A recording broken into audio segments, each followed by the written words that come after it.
Yes, please. We got to the core of the judgment, Yes. 185 onwards. And the first point she makes is she says the infringing supplies created an opportunity. She agrees with that. But of course we say she was pitching at entirely the wrong level here. They created far more than an opportunity in the light of all the evidence which she'd reviewed and the findings she'd made about the value. Yes, but that's not her conclusion. I mean, she's No, clearing no, her throat at that point and about to go on to consider whether it did more than that. Yeah, that she does take into account intention. She does. I was going to concede that in this paragraph, but she doesn't come back to intention in the crucial 193 paragraph where she draws everything together. And of course, the importance of intention is that intention is an antidote to any suggestion that there's some decision or act by a third party which is intervening, because if it's intended, it's not an independent intervening act and it can't break the chain of causation. Then she goes on in 186, she says, in the early stages of the development process, that outcome was speculative and uncertain.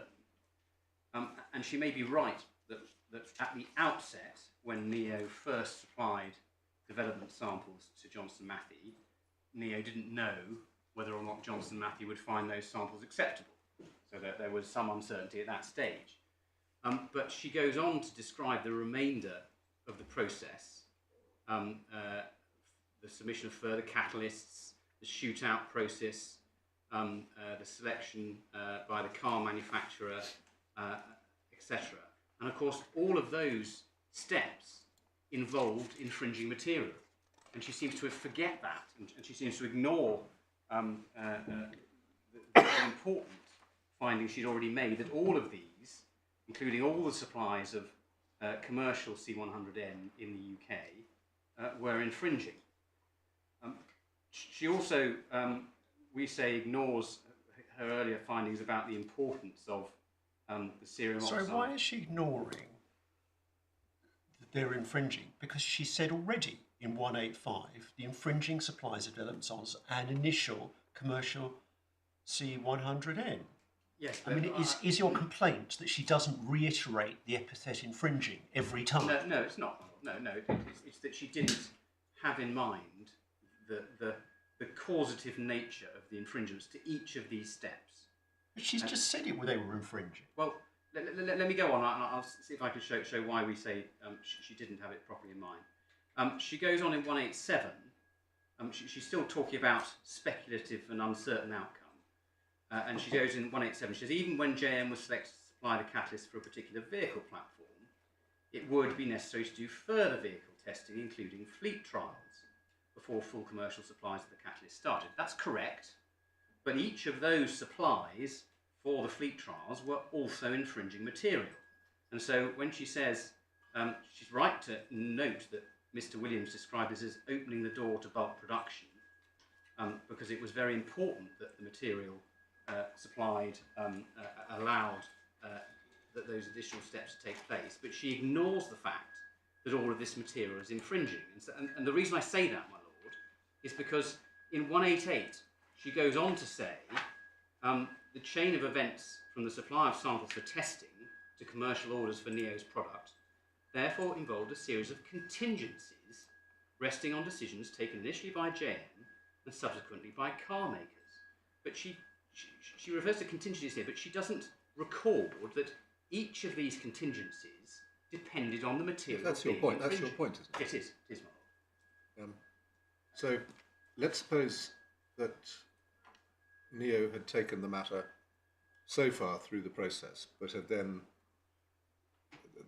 not been successful, and had only sold a very small amount or none at all. Well, that might have led to your claim being for a very small amount or nothing at all. Indeed. But what you say is that because the whole thing was premised upon having your stuff, the fact that they succeeded shouldn't be held against you. Absolutely. And I mean, it is the only way that Neo got themselves in a position to make the infringing. Yes, and the only way in which they could succeed was to go through the industry processes. Yes. And so the industry processes, which might, of course, have led to failure at any stage, were a necessary thing that everybody would have to do in this situation. So therefore they were not contingencies, they were simply what happens. Yes, and crucially, they all involve the supply of infringing material. Every single step was using the infringing material that Neo was supplying to JM in the UK. So we haven't got anywhere near the Macedonian and South African factories at this stage. This is all the winning of the, getting it through JM, then winning the contract with the winning the decision with the car manufacturers, then qualifying it with the car manufacturers. All of that was using infringing material supplied in the UK. And the judge just seems to have completely forgotten that and places no weight on... even though she said it in the first paragraph that starts the discussion. Well, my lord, So your submission is that by the time she gets it to 188, she's forgotten what she said in 185. well, the reason I say that was because she's referring to the contingencies here. And then she comes back to refer to contingencies in 193. All right, we'll look at the next, but let's see if you disagree with this. If the car makers had decided we're not going to go with Johnson Matthey, we're going to take an alternative catalyst supplier, there would have been 0 sales by Neo. Yes, and 0 loss. Correct. So in that sense, what she says is entirely correct. It did depend upon the contingencies of the decisions by JM first and secondly the car makers. Yes, but a precondition to JM accepting the material, the car makers accepting the material, was that it was infringing. Yes, your point is that contingency doesn't involve remoteness in this instance. It doesn't break the chain of causation because it's what you do to get this stuff to market. Yes, and it's a core part of the infringing acts. All of these acts, which we were talking about in 186 to 188, are infringing acts because they're using the infringing materials supplied in the UK. And so it is clear that the infringing material is a cause of Neo getting the platform awarded by the car makers. So the distinction between this case is very obvious, but it's not that whoever has the material is simply selling it out of the factory gate. That there's a long road to go before you actually make profit out of it. But that, you say, conceptually doesn't affect the situation.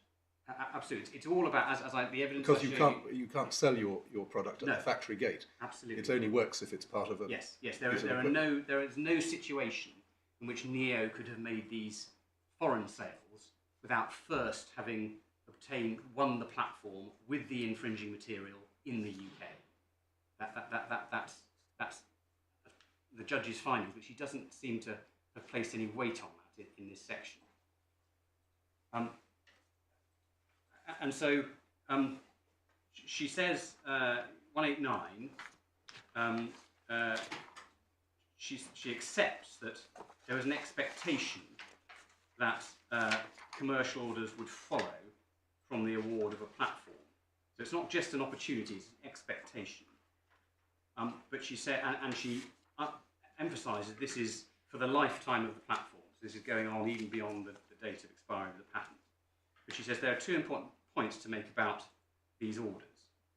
The first, in 190, she says there's no overarching supply contract, nor any minimum order guarantee, nor were the orders placed together with orders for UK supplies. Now, a couple of points to make about her findings here.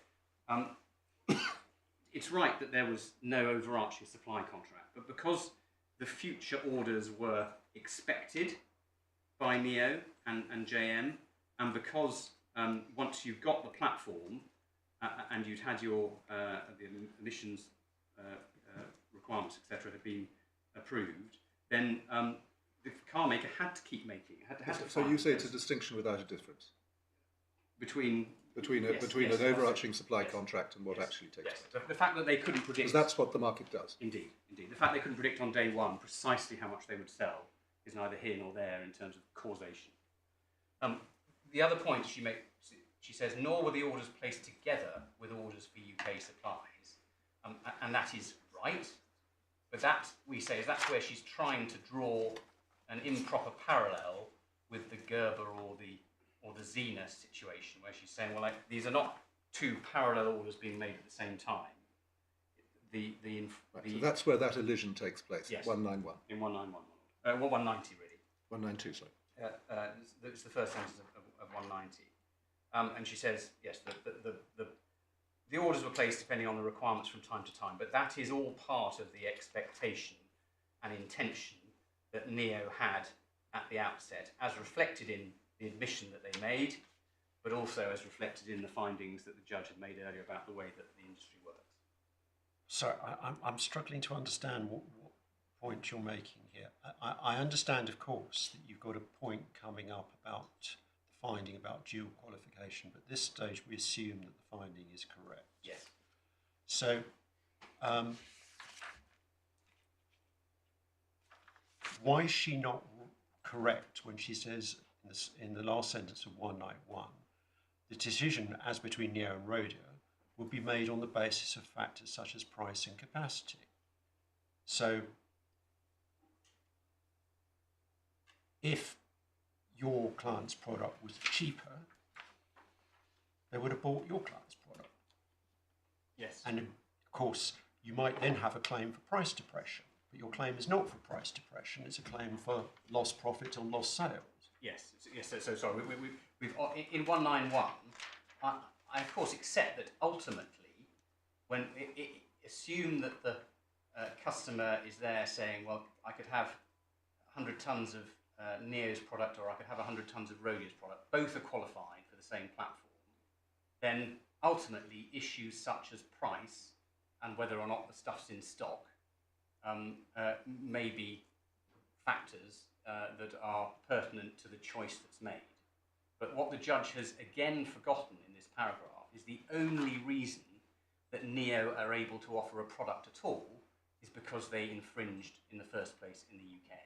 And were it not for... But that's saying the but for is enough. No, it's not, my lord. It's going much further than the but for. Because the but for, I could say, well, the mountaineer wouldn't have gone on the expedition if the doctor had told him not to go because of his knee. This is much more than that. This is the infringements caused Neo to be able to offer the product to JM first and then to be accepted by the car manufacturers.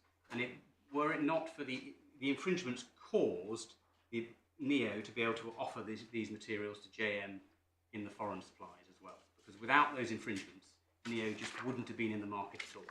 So it's much, much more than just but for. Not Adam and Eve. This is a real, direct and natural consequence of the infringing supplies in the United Kingdom.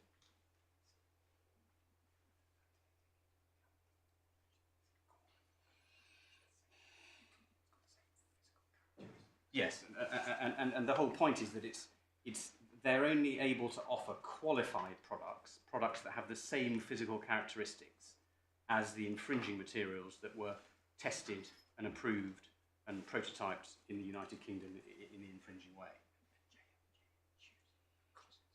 Yeah, and of course JM only chose Neo's product because it was able to be qualified in this way. And if it wasn't capable of being qualified, they wouldn't have chosen it. And if it didn't infringe, they wouldn't have chosen it. And that's another of the findings of the judge. So then she goes on in 192 on the about the qualification process, and she says there was no evidence before me as to whether Neo was qualified on any other platforms after that date. So this is a reference to the fact that there were supplies made in the United Kingdom going on into 2016 and 2017. And I in fact did ask one of Neo's witnesses whether those could have been used to qualify further platforms, and he said they could have been, but the judge decided in 192 here, she concluded that there wasn't sufficient evidence, at least for her purposes, to decide that there were further qualifications. So her conclusion was that all of the platforms that Neo were known to have been qualified from on were platforms that Rhodia were also competing with. So do you take issue with that? Are you saying that there's some fifth platform for which only Neo was qualified? No. I may have to return to this later in the proceedings if we get that far. I'm not making a point on it at this stage. She confined herself to the 4 platforms, and I'm prepared to deal with it on that basis. So then she comes to her final paragraph 193, and she makes 3 points in favour of her finding the lack of causation. Firstly, multiple intervening contingencies between the infringing supplies by Neo. So at this point, you can't say she's lost sight of the fact that the supplies were infringing because she says so in terms. Yes, but it's very difficult to identify what those multiple intervening contingencies were. She refers, if we go back to 188, she has referred to contingencies in that paragraph. But at that stage, all of the contingencies up to then have involved infringing material. So this is the various decision... But on your case, they all involve infringing material because it all flows from the supply of infringing material. You can't do it without the infringement. That's your case. Absolutely, my lord. But in terms of trying to understand what point the judge was making here, in 188 she refers to some contingencies, but all of those contingencies were with infringing material. So they cannot break the chain of causation. They cannot be too remote. Yeah, but sorry. What I'm trying to do is to tease out whether your submission is something that the judge failed to take into account, which appeared to be how you were putting it, or whether your submission is a more fundamental one, which is that she was simply wrong. And there's a very big difference between those two submissions, so far as I'm concerned. And here, she plainly can't be accused of shutting her eyes to the fact that there were infringing supplies because she says so in terms. But that doesn't exclude you from submitting that she's wrong. Yes.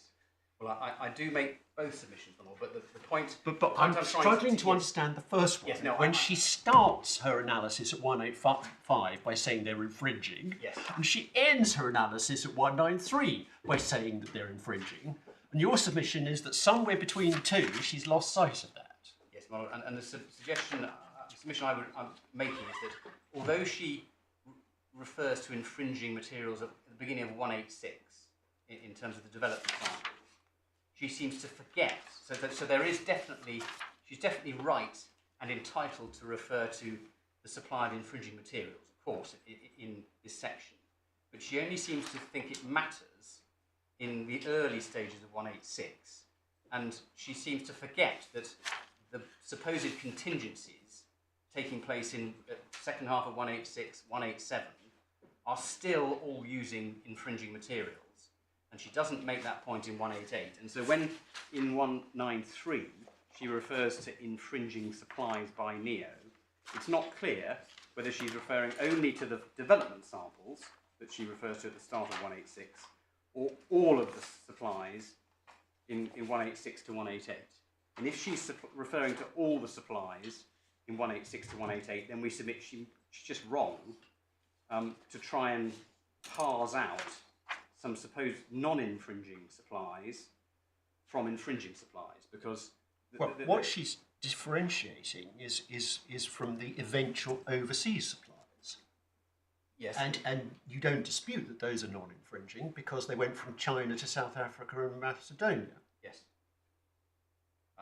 But she hasn't identified, other than the 2 points about price and capacity and the platforms, she hasn't identified any other contingencies arising in between the infringing supplies that I think, let me see if I can assist you based on what the judge has said.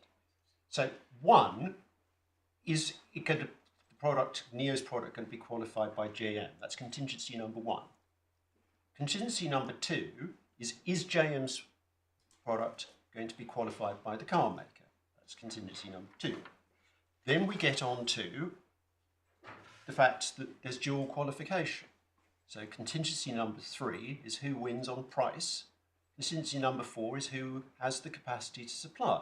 So she's identified at least 4 contingencies. Why is that not fairly described as multiple intervening contingencies? Well, I appreciate you have an argument to say it's irrelevant, but that's different. Yes. Well, I do say that, but the point she seems to have missed in this is that the second of the 2 contingencies, the approval by the car manufacturers, that was all based on infringing supplies. So the fact that there were steps taken in the process doesn't dilute the damaging nature of the infringements to the consequences that follow, because each of those steps was taken with infringing material. So the fact that there were steps, or contingencies as she calls it, we say is irrelevant. It just can't matter, because each of them... Isn't that really your point? It is. I mean, when I say your point, I mean point singular about this. It's not to do with recognising or not recognising that these were infringing supplies, but building into the respondent's benefit all sorts of things that were in fact mundane commercial stuff, and treating them as if they were of contractual significance.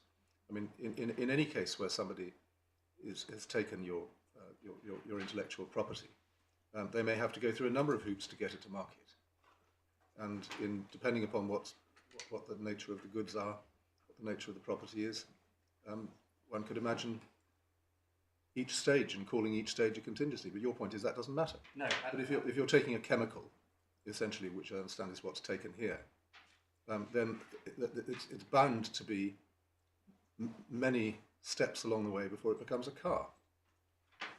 Well, my lord, yes, but I mean, is there more to the point than that? The further point is that the infringing nature of the material mattered at each stage. Yes, I understand, but that's a given for the purpose of what I'm asking for. But I mean, let's suppose in the judge's favour, following from what my lord has said, that she didn't lose sight for a moment of the fact that this was all done with infringing material. But she thought that because nothing was certain and they had to go through many trials and tribulations actually to get it to market, that somehow meant that it wasn't a sufficient cause of your loss. Now, isn't that, I mean, her decision on causation is contained in one paragraph, but now that we've got there. And so, does the argument go beyond that?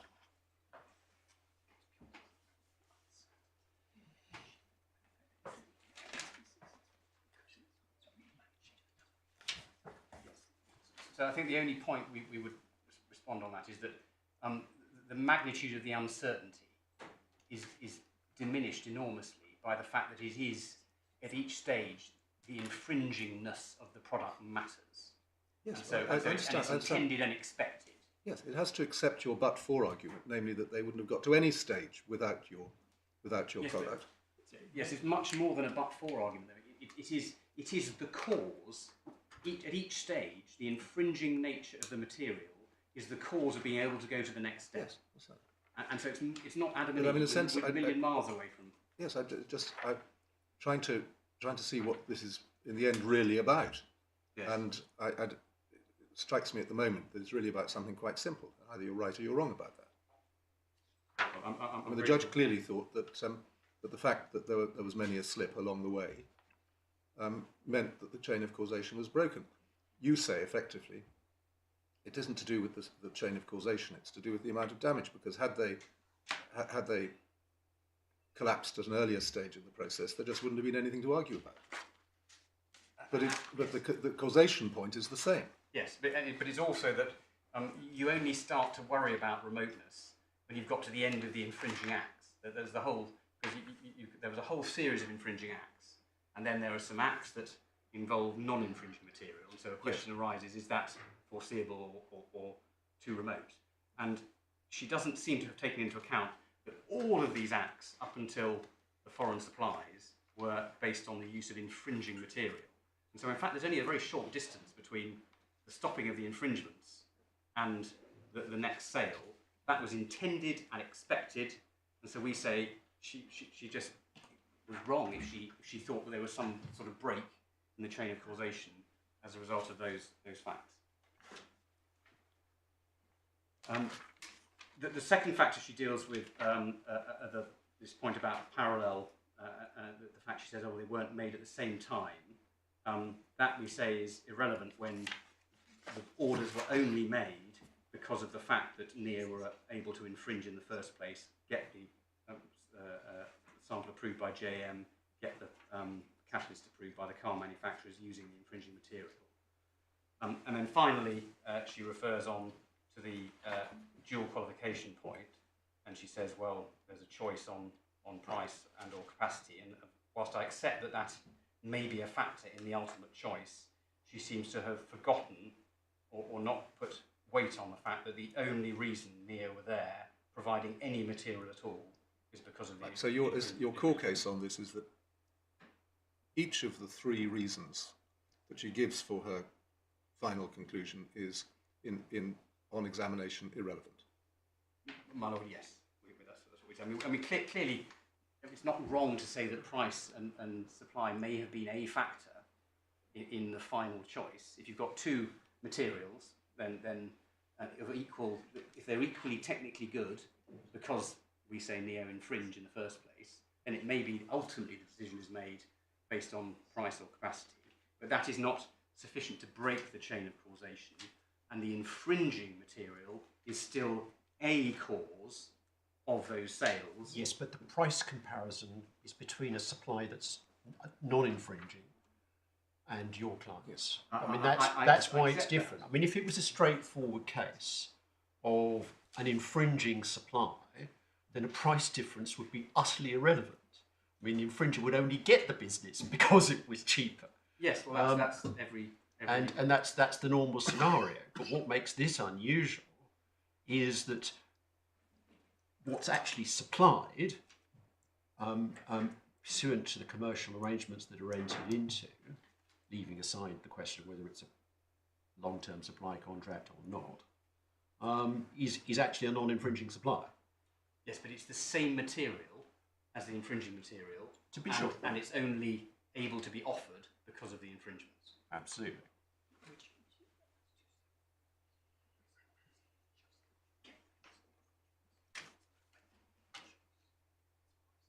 Yes.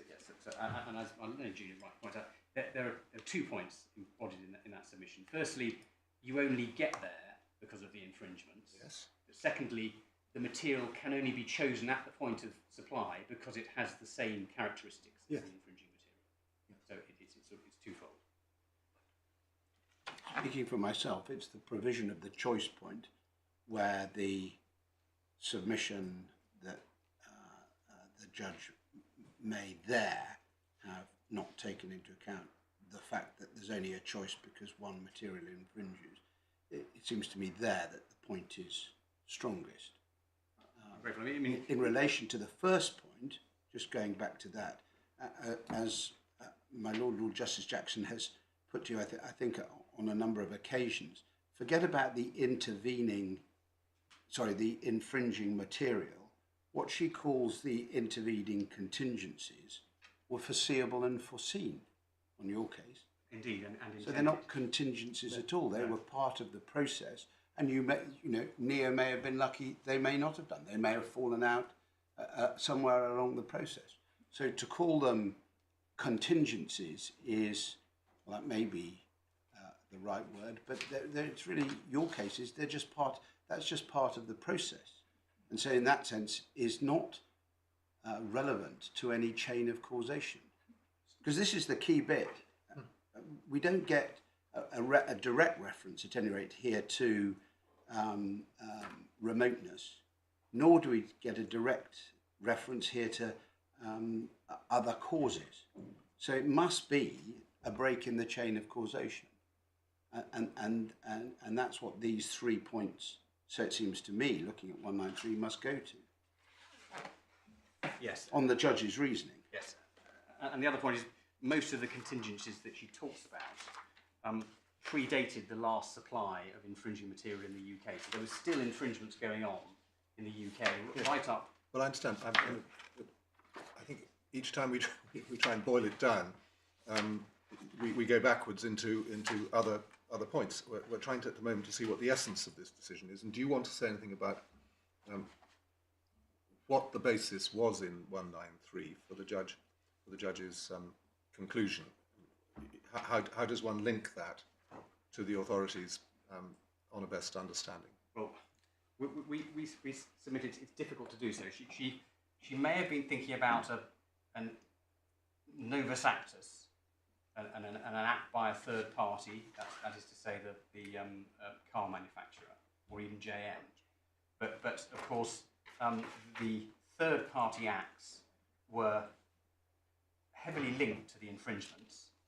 They were intended, they were expected, and so they were not novus actus.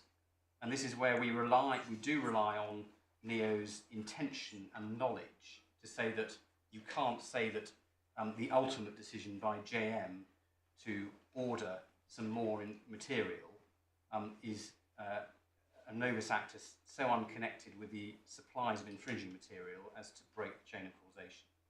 So that's one level. There's a second level is remoteness.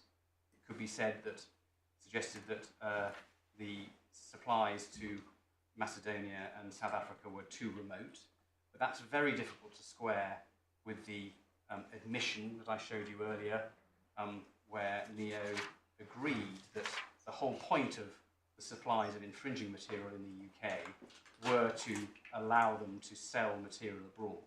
And so we just don't understand how it can be said to be too remote when it is the expected and intended result of the infringing acts to get these additional sales. Yeah, so leave aside intention for the moment. You could equally make the point, could you not, that the fact that somebody has just happened to be phenomenally successful with infringing material is not a reason for limiting their liability. Absolutely. As long as it's, if they use the infringing material to win the lottery, it might be said that it's too Yeah. not foreseeable, but plainly in this situation where it was absolutely intended. The whole purpose of the infringements was to... Well, I'm trying to wean you off intention. Yes, sorry. To see whether it works. Just, a commercial project can either be successful, not successful, or something in between.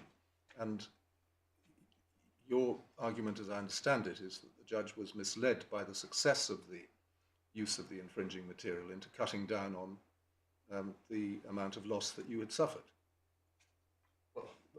Or did she just ignored the fact that the only reason that Neo were there was because of the infringements?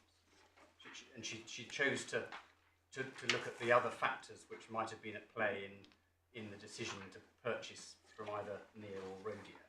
And she was... But the fact that something is surprisingly successful doesn't make it remote as a loss. No, of course not.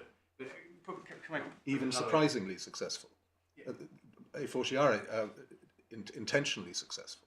Yes. We of course we say it's not surprisingly successful here because the whole point of the patented invention is to provide better material which can be used. Yes, I understand, but many patented inventions aren't successful at all. So, otherwise, you're here because this one was. Yes, there's no suggestion here that the volumes of sales were unexpectedly high. It's the market. Neo took about half of Rhodia's sales. That's the findings, and that was perhaps an unsurprising outcome where there are two suppliers in the market as opposed to one. Right. So it's not. Right. Well, you've done third-party actor. You've done remoteness. Yes. Any other candidates for the last sentence? We don't think so. The last sentence, obviously, that I rely on the reliance again on the common sense or proximate. So it may be that price and capacity were factors in the decision to purchase from Neo rather than Rhodia, but it cannot be said, we say, that the infringing supplies of Neo's product were not a common sense or proximate cause of the overseas sales that were ultimately made. So the only conclusion that was open to the judge was, when one looks at the fact that all this was built upon your product, is that, as a matter of common sense, that was the cause. A cause. It was I don't only need to put it at that level.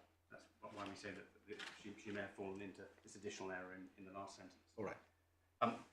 So one other way of trying to examine this is imagine there's an infringing generic drug on the market.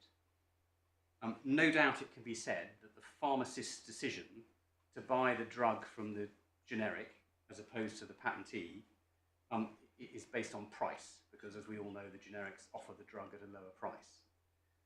But it would be absurd to suggest in that situation that the infringing... But the problem with that analogy is that the generic sale is itself an infringement. I understand that difference in that.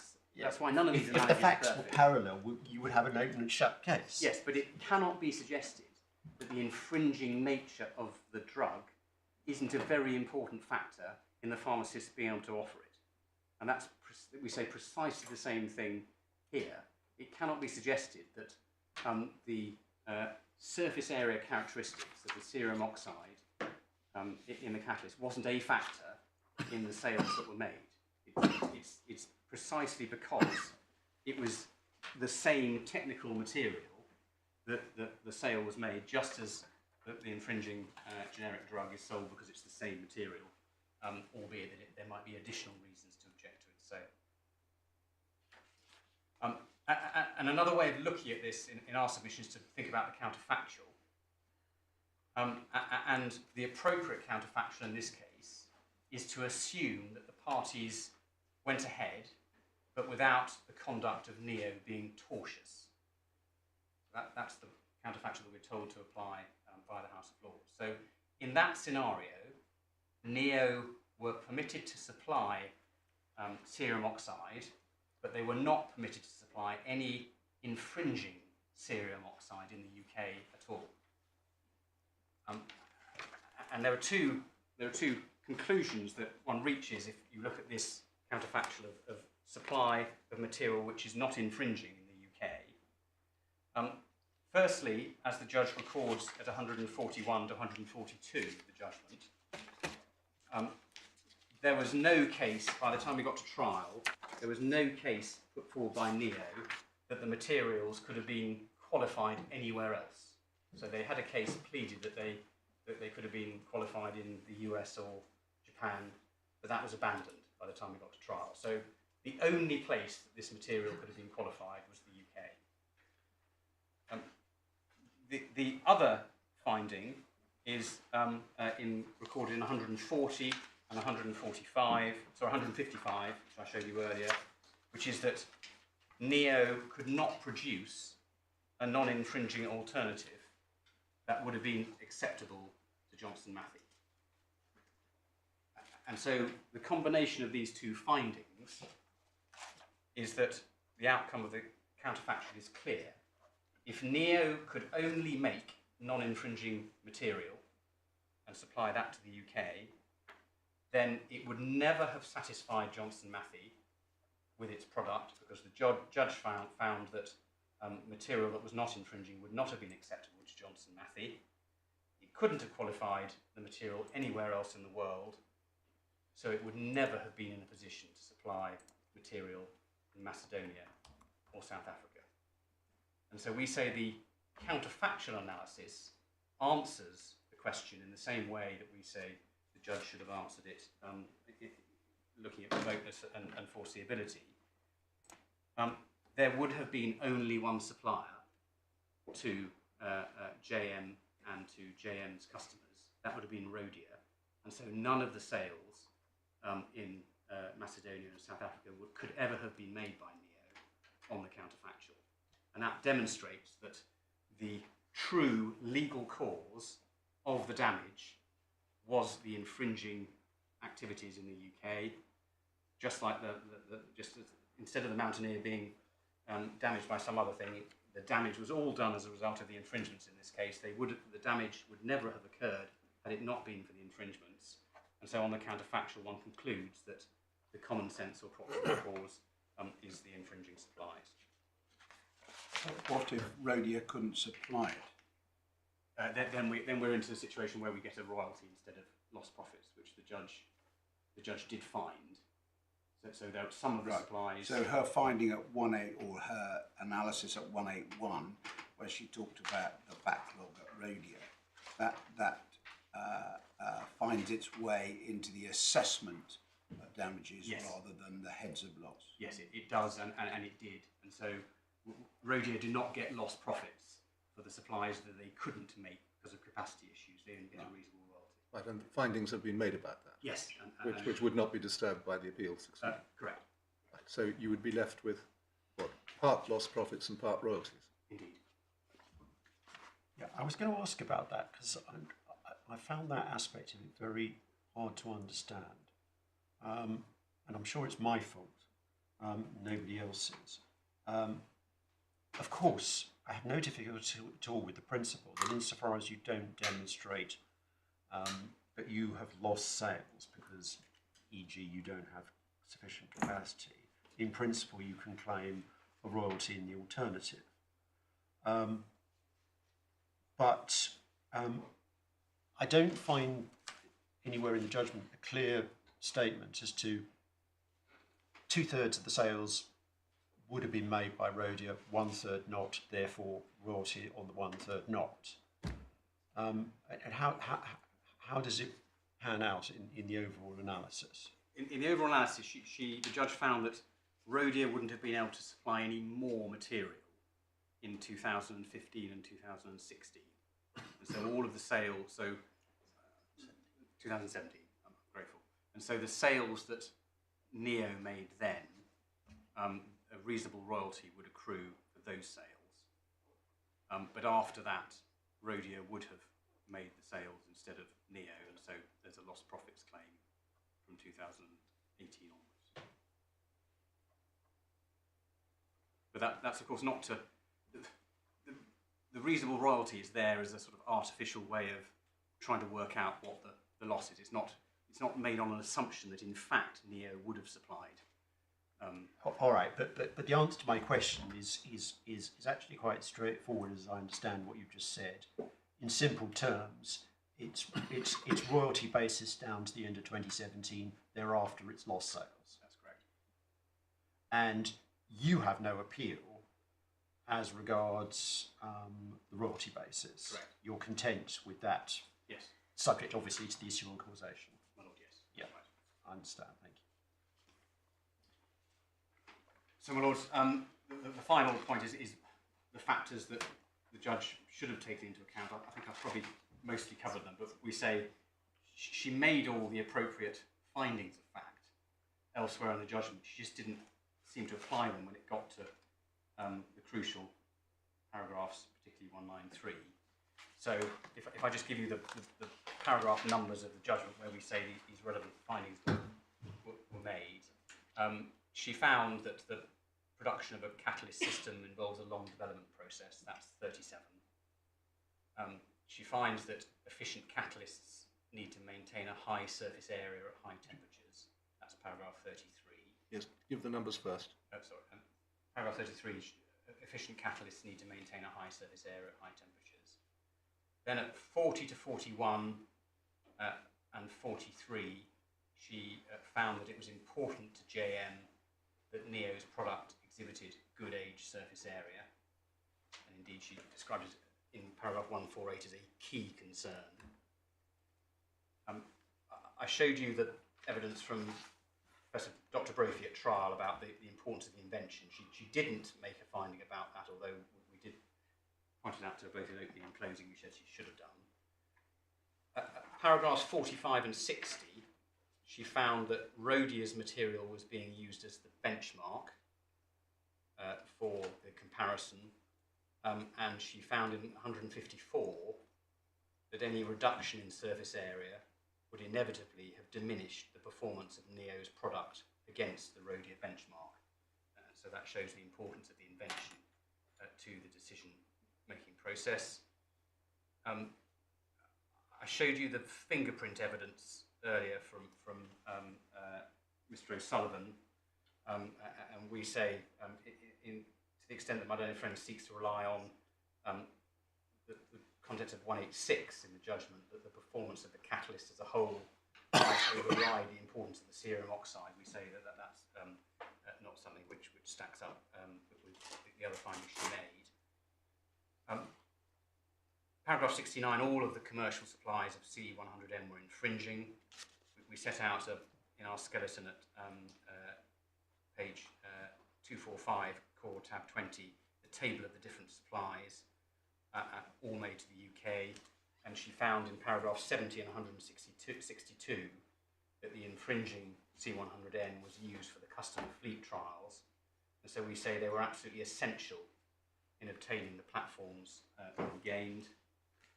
And then the upshot was as she found in 182, that Neo's product was commercially substitutable for Rhodia's, and we say that's because it was effectively identical because of its infringing nature. Indeed, she goes on later on when she's assessing the royalty and the sums. She goes on to say that the infringing nature was a precondition to the overseas supplies, that it was qualified and based on the relevant automotive platforms. It was a precondition in paragraph 271.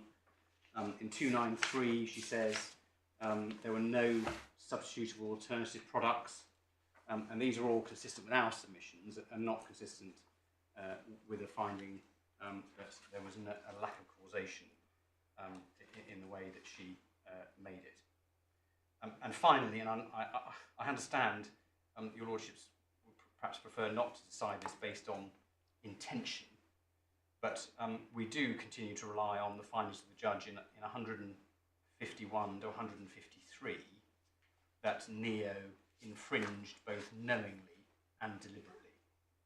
And indeed, the judge had found in paragraph 75 that before any of the actions had been begun either in Germany or in the UK, Neo were testing their product as against the criteria in Claim 1 of the patent. They found that it infringed, but they went ahead and supplied it anyway. And we say that this is all relevant because it means that the infringements were carried out intentionally, knowingly. Suppose they thought the patent was invalid. Well, it turned out to be wrong about that, of course. Yes, but suppose they thought the patent was invalid. There was no Where does that take us? There was no evidence in there. They intended the act of the sales of the infringement, and they knew it was infringing. And so we say that as far as foreseeability, remoteness, and if your lordships are to take into account any of the observations of Lord Nichols in Kuwait, the knowing nature of Neo's conduct is a further policy reason to find causation in the present case. So, my lords, we say, in the words of Mr. Justice Jacob in Gerber, the foreign sales flowed from the wrong. The defendants got a corresponding benefit from the wrong. There was a close connection between the infringing acts and the overseas sales. The infringing acts plainly made a material contribution to the damage. And for all those reasons, we say the judge was wrong to decide no causation. She lost sight of the fact that all of the previous acts had used infringing materials. She lost sight of the fact that the material being sold was of the same nature as the infringing materials that had been previously used. There were no relevant intervening acts. The counterfactual demonstrates that the damage was all caused by the infringements, and therefore the infringements can in every sensible way be described as the proximate cause of the later sales, the common sense or a common sense cause, and for those reasons the judge erred in the way she approached this issue.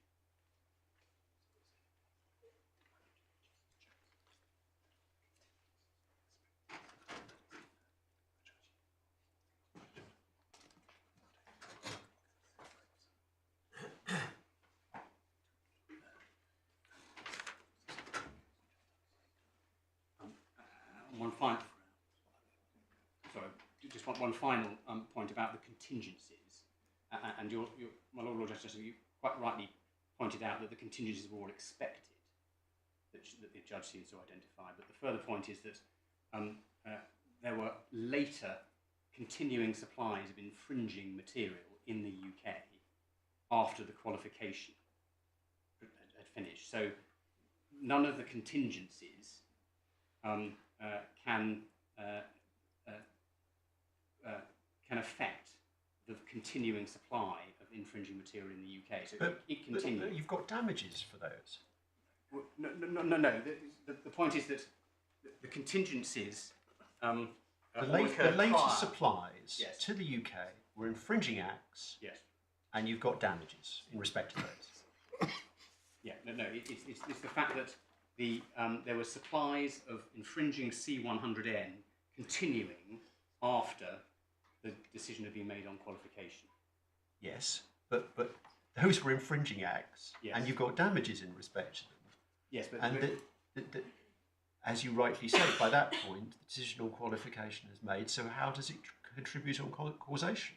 so because How do the later infringing supplies to the UK, in respect to which you've got damages, contribute to your case on causation? That's what I'm not understanding. Because it demonstrates that the only contingencies that arose after the last infringing act were the decisions about price and capacity that were made, the judges already referred to.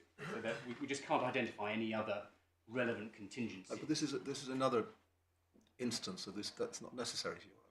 I mean, yes, I think that may be, but it's important to identify that the infringing acts continued, and all of them were infringing, and so these contingencies that might have arisen at various stages were overtaken by further infringing acts that were relevant.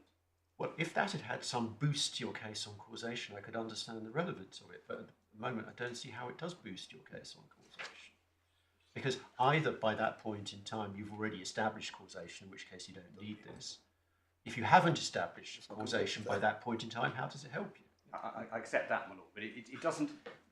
I think what we're trying to say is there can be no dilution of the chain of causation by contingencies which are arising while the infringing supplies are continuing. right.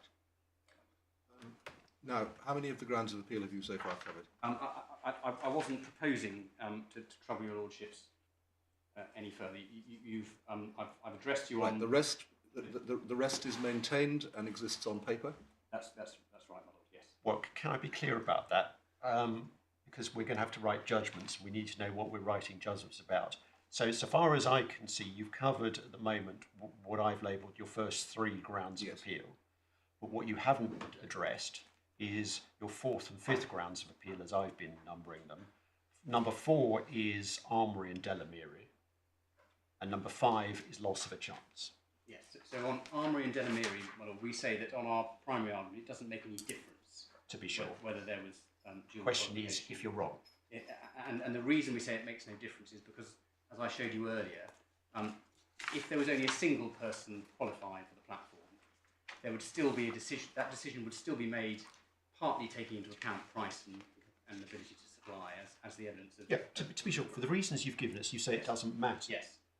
But assume against yourself that you lose on grounds of appeal 1 to 3. Yes. What then about 4 and 5? So if the only reason that we lost on grounds 1 to 3 was the dual supply point, then we say that the judge should have paused before making the finding on dual supply, given the ambivalence in the evidence and the absence of any direct evidence on that point. And if that was the only factor which caused her to find against us, then following the principle that in those cases you referred to, she should have flipped the other way. And that's as far as I put it. All right, thank you. And And number what 5. about loss of a chance? And loss of a chance, there are a number of points made against me on loss of a chance. And if I can try and address those. Plainly, Well, are you maintaining the argument, first of all? I am maintaining the argument, my lord, but I accept that if we don't get home on a basic causation argument, it seems difficult to see how loss of a chance can help us. The only way it might have arisen is based on the judge's findings that there was a loss of opportunity to sell, a loss of opportunity to be the only seller of this material. And as this argument only emerged very late in closing, although we thought it didn't matter as a point, and that's the submissions we made in closing, as it arose, and we then asked the judge to consider it when we received the draft judgment, we say that she should have considered it in the way in which the arguments fell out, and on that basis. Right. Well, I have to say I've heard more enthusiastic submissions during the course of the year. So really, I think what we're going to do now is, unless my lords have anything to ask you about your central position, is to rise for 5 minutes now. It's warm in here, and we'll take a break till say 3 o'clock on that inaccurate clock, and you can tell us when you come back whether you want to trouble us with ground 5 or not. What's right?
I wasn't so able to put your finger on what the most infringing, what the most dangerous thing is. Because it's like, in terms of the, someone view the qualification doesn't really matter because someone's getting that. All the prototypes don't really matter. They say everyone else past that bit. I guess the issues even after customs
You got it up and running.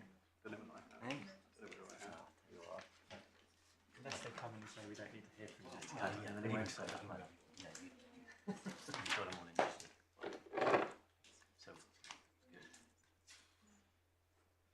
You know, the bath. Hey? Could be let any bath.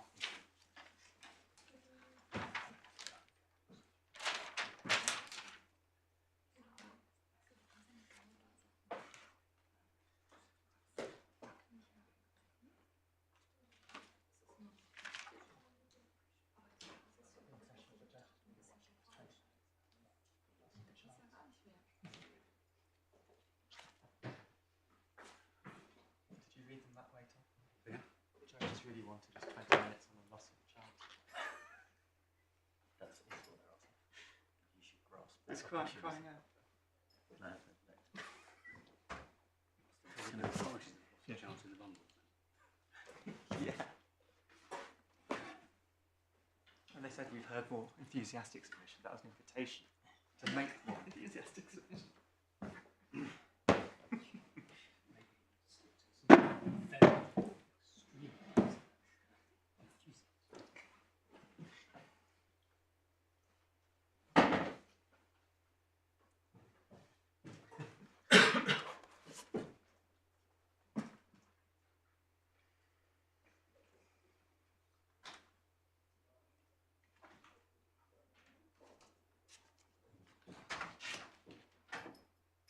Court's rise.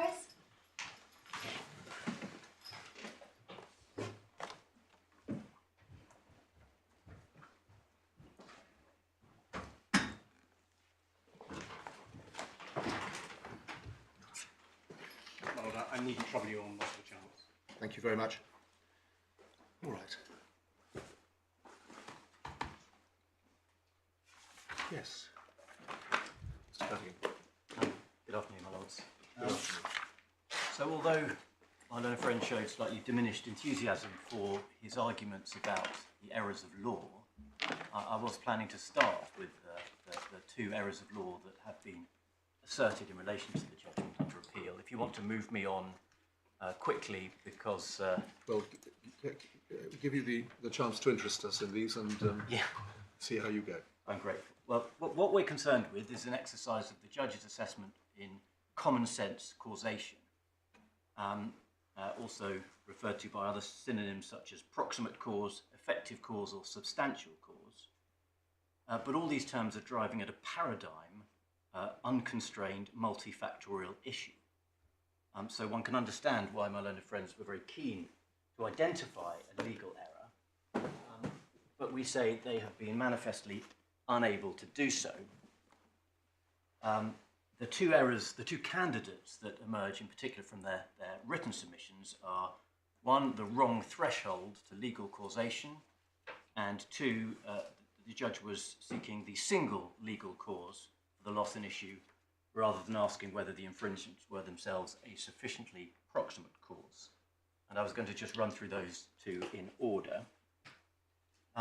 As my Lord Justice Arnold picked up at the beginning of submissions this morning, we explained in our written skeleton how the appellants had failed to distinguish between factual causation, which is not in issue, and legal causation, which is. Some clarity emerged from the oral submissions this morning, and it is now common ground that the general approach to damages in tort is to be adopted for patent infringement. But then my learned friend slightly confused matters by saying that the test was whether the infringement was the source and origin of the loss, as indicated at first instance in Gerber.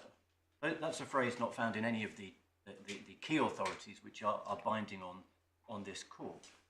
And it wasn't the approach taken by the learned judge. The key cases start with Q8 Airways. And it's very interesting to consider the language used by Lord Nichols in Q8 Airways, because it tells you much about the breadth of the question and just how unconstrained it is. So this is Authorities Bundle 1, tab 8, page 237 of the bundle. Lord Nichols says that there's a twofold test. First, legal causation, and second, what has come to be called, first, factual causation, second, what has come to be called legal causation. He says the first test is generally a simple but-for test, but the second inquiry is, he says, in terms, a value judgment. The second inquiry, so I'm at paragraph 70, concerns the extent of the loss for which the defendant ought fairly or reasonably or justly to be held liable for. And then he carries on, the inquiry is whether the plaintiff's harm or loss should be within the scope of the defendant's liability, given the reasons why the law has recognised the cause of action in question. And then he says that this should admit of an intuitive response, which could be equated to common sense. So that's why I say it's a paradigm multifactorial question. The assessment of what the defendant ought to be held liable for is very much a question for a trial judge. Now, he describes this second test by reference to substantial cause, effective cause. He also talks about remoteness, and there is a problem with terminology that arises with remoteness, because in a number of the cases it is used in a broad sense, to say, well, is the damage just too remote for any number of reasons? Is it too far gone? But it's also used in a narrow sense where the test for legal remoteness is foreseeability. And we see in particular from the passages that my learned friend relied on from McGregor, that McGregor have a whole chapter which addresses the legal causation, and the title is remoteness, because they think it's helpful to call this all a question of remoteness. But I'm just warning my lords that one has to be alert to which the manner in which the word is being used, because the judge held that the losses were too remote in the broad sense, that they were not legally caused by the torts in issue, the acts in issue.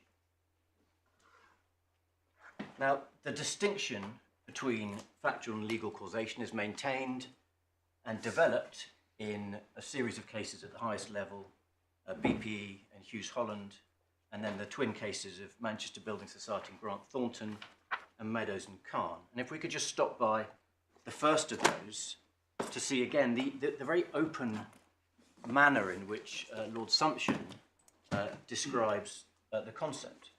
So this is Authorities Bundle 2, tab 22.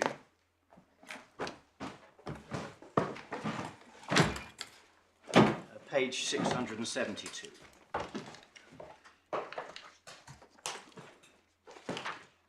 In fact, it starts at 671.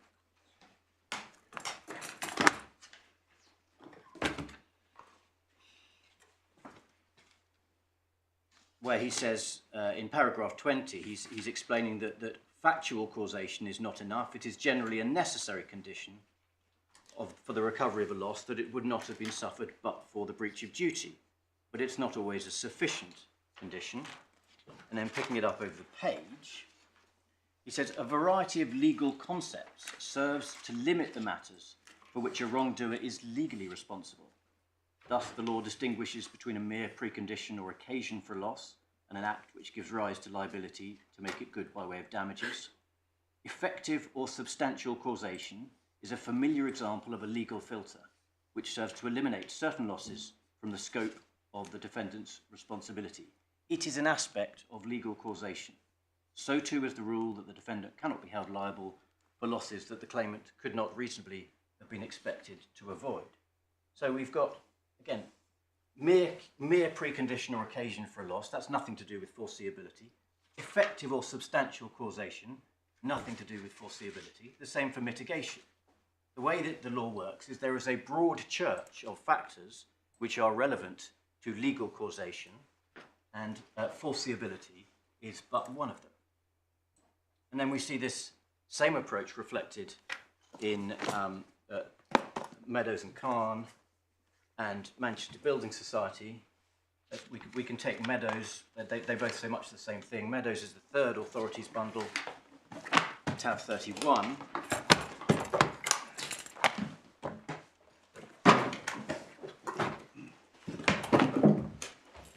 And if I could take you forward, please, to page 1019.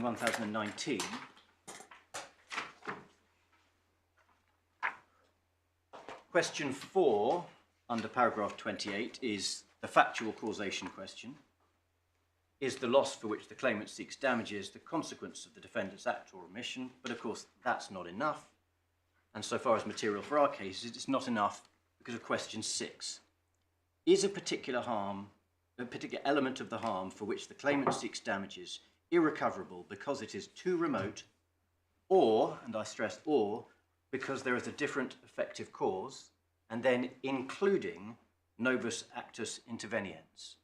So foreseeability is one limb or one element, but it can simply be that there was a different effective cause, or to put it inversely, that the tort in issue was held not to be the effective cause of the loss. And that was the decision the judge came to. And it's important not to lose sight of the fact that she came to that decision in the context of the parties having agreed a settlement of the damages claim for UK infringements. This isn't Neo getting off scot-free. We settled the claim for damages for all the activities in the UK. This is all about overseas loss. And what the judge decided was that overseas loss, which was made in China, sold in the Netherlands or Macedonia or South Africa, those acts were not legally caused by the torts in the UK. And we say that was plainly a decision that was open to her on the facts of this case. I mean, and bear in mind not just the territorial aspect of it, but the temporal aspect of it.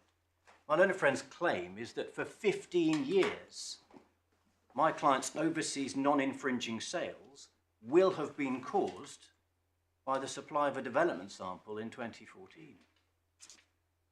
And to say that the judge is irrational, or something's obviously gone badly wrong, because she came to the conclusion that that isn't so, we're not a jury, and I understand the point that you're making, but those were not, as I remember, the points that the judge was making.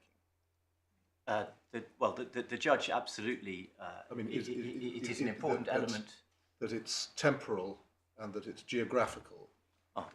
That was not why you won on this point, at least according to the judge's reasons. With respect, my lord, it is absolutely critical to the judgment that all the overseas acts were not infringing, because of course it would have been a very different. I understand that they were not infringing. Indeed. But if we focus in on the analysis, as you will in due course, indeed, I would like to be reassured that this isn't simply you tugging at our heartstrings, but that actually the judge decided the case on this basis. Yes. Right. Take it in your own time. Of course I will. The point I was really making... Your submission is the judge decided this on the basis there was a different effective cause. No, but not. That's the note I've made. My lord, it may be a distinction without a difference. Well, it may be, but it may not be. What I need to know, you're quite right, a whole load of different concepts. I'm interested to know what you say the judge decided. Is it a different effective cause? Is it too remote? Is it a novus actus? Right. So my submission is she decided it on the basis that the UK acts of infringement were not a sufficiently proximate cause, sufficiently effective cause of the losses sustained overseas. Now, the reason I say it may be a distinction without a difference, because that probably reflects at the same time an unspoken finding that there were other effective causes. And I will come on in the respondent's notice to explain our position on the effectiveness and the causative weight to be given to the manufacture in China and the sale overseas. But you say those are unspoken. Unspoken. So she absolutely rationalised it as your claim hasn't come up to standard on legal causation. There isn't enough causative weight in the acts of infringement. And I'm saying that I think that is entirely consistent with saying that there are other causes. But it wasn't a case of novus actus interveniens. There was not a burden on me to prove a break in the chain of causation.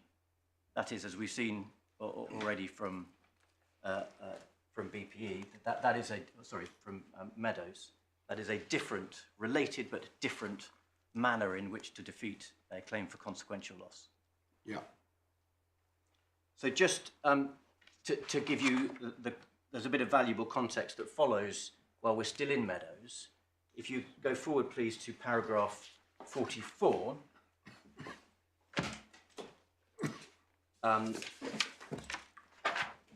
This is where Lord Hodge and Lord Sales consider the fourth question, so factual causation, and they consider the Samco counterfactual. Sorry, not the Samco counter. That's absolutely wrong. They consider the but-for test. You'll see at 46, they say it's not of universal utility, and as we will see shortly, what they have in mind there is the Bonington case and its progeny as exceptions to the but-for case in factual causation. And then the sixth question is picked up at paragraph 55, the legal responsibility question. And they say, it is in reality a number of separate questions which must be addressed because the law does not... Where have you got to now? I'm sorry, my lord, I'm at page 1028, paragraph 55. Thank you. So they work through the questions and set out their views on each of them. And they refer to the legal causation question as the legal responsibility question and say it is in reality a number of separate questions which must be addressed because the law does not impose responsibility on a defendant for everything that follows. And then they pick up the reference from Lord Sumption that we just looked at. These are a series of legal filters.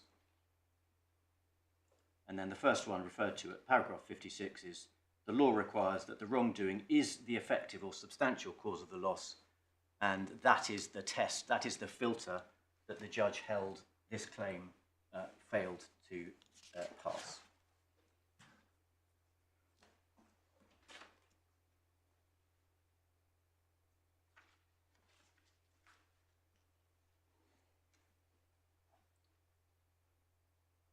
So my learned friend's first error of principle then, in his written submissions, it was based squarely on Bonington castings, and we explained that Bonington castings is absolutely exclusively about but-for causation, factual causation.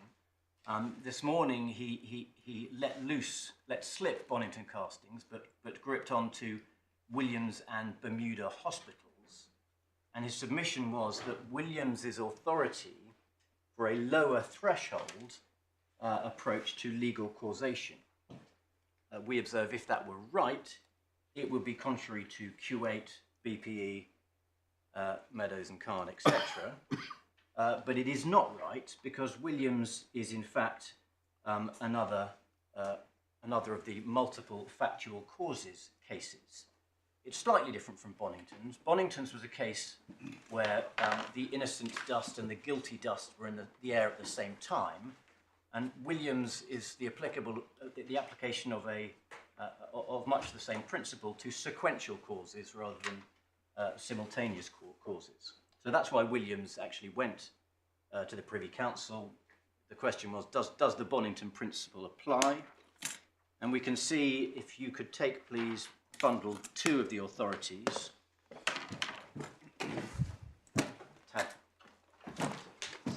20.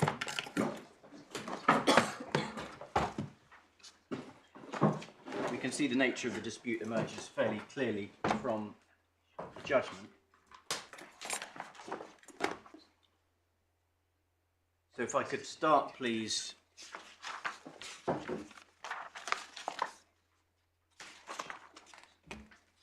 paragraph 21 of the judgment of Lord Coulson, page 638 of the bundle,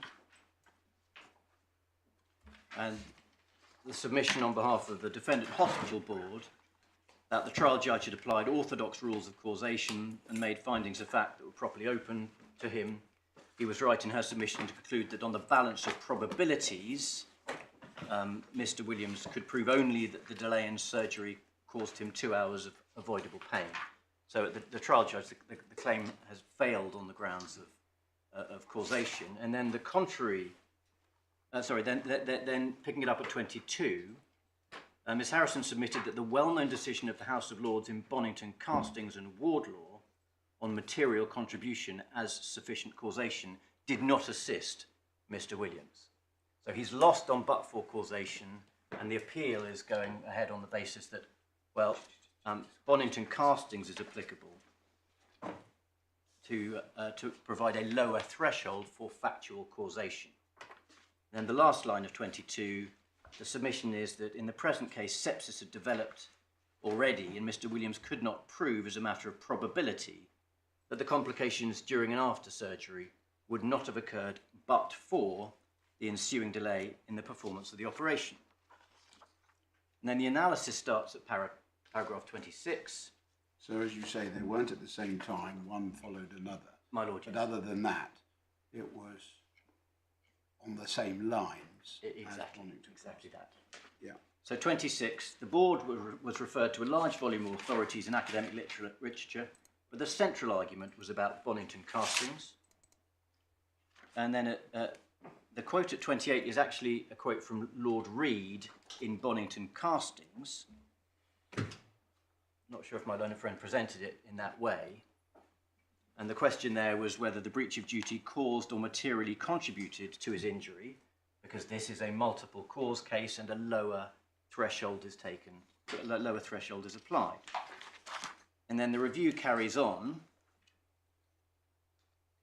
and you'll see if I can just, I don't want to take too much time on this, take you forward to 39. Yeah.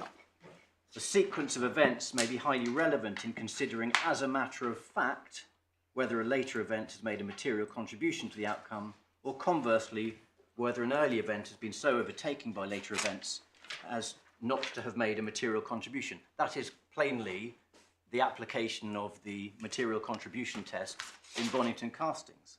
But in the end, the Privy Council didn't have to go that far, because as we see at 47, in the view of the board, they just reviewed the trial judge's findings. On those findings of primary fact, Foskett J was right to hold the hospital responsible in law for the consequences of the aspiration.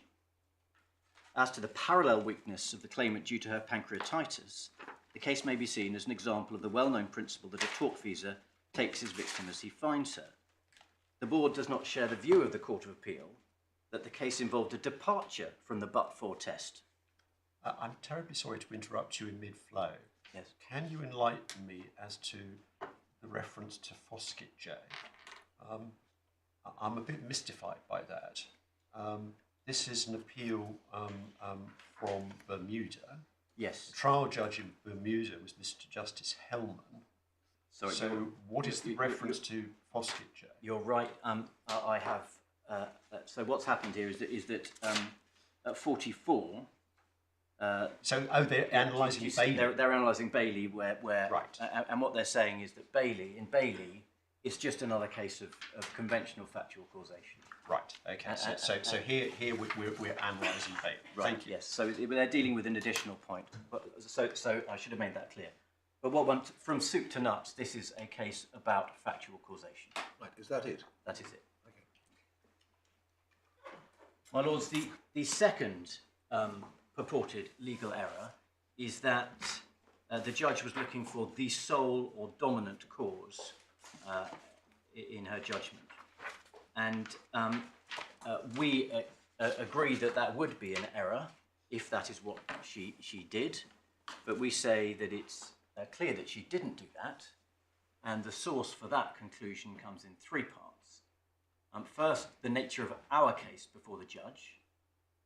Second, the language in the judgment. And third, from a logical analysis of the judgment. So I'll take those, if I may, in turn. The nature of our case before the judge you see recorded if you take the trial judgment, core bundle tab 4, at paragraph 82. Page? Page 42.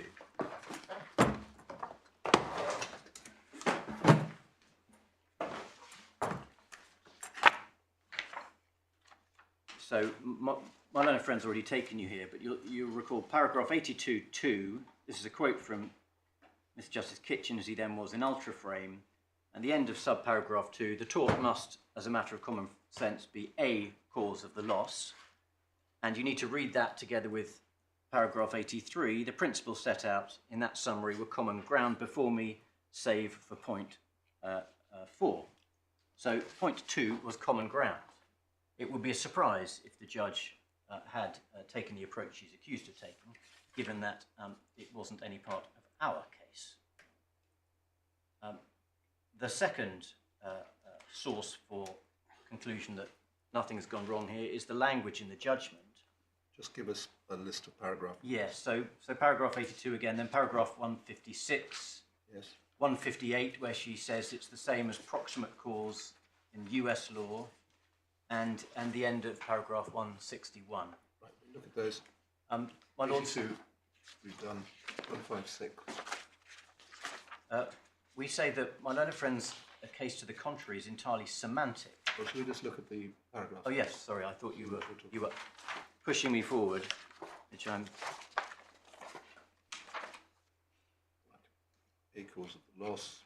So last line of 156, she quotes once again correctly a cause of the loss, and calls back to the ultraframe case.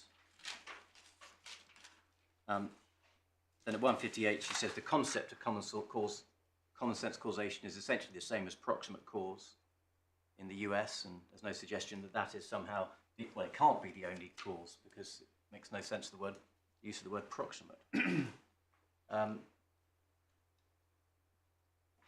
And then the end of 161. The end of 161. Right.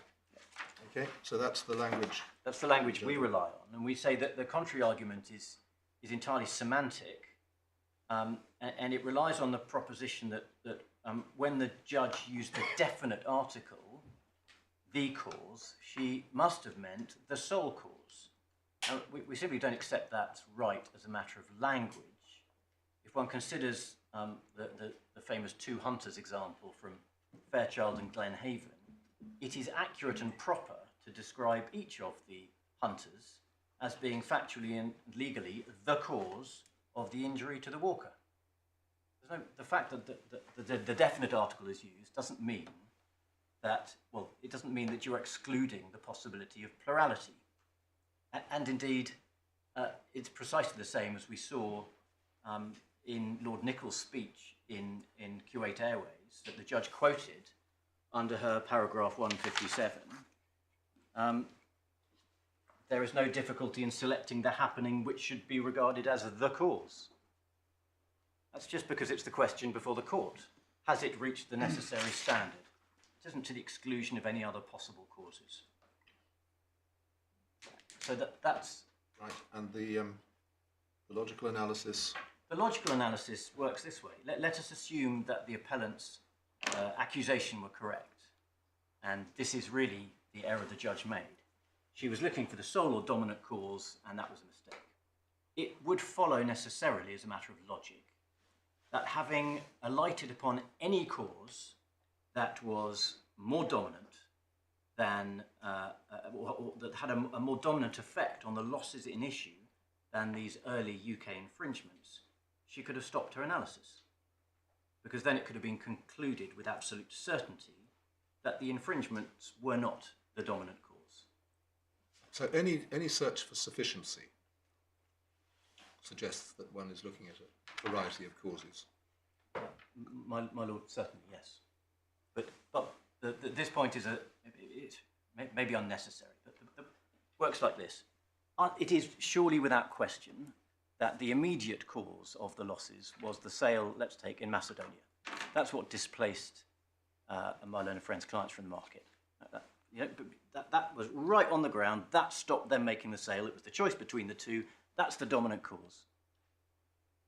If this was really what the judge was doing, she could have said, "Oh, I've got the dominant cause there." Yes. End of judgment. So or if she wanted, there's plenty of reasoning in the judgment which would be completely OTAs if that was what the judge thought she was doing. My lord has the point.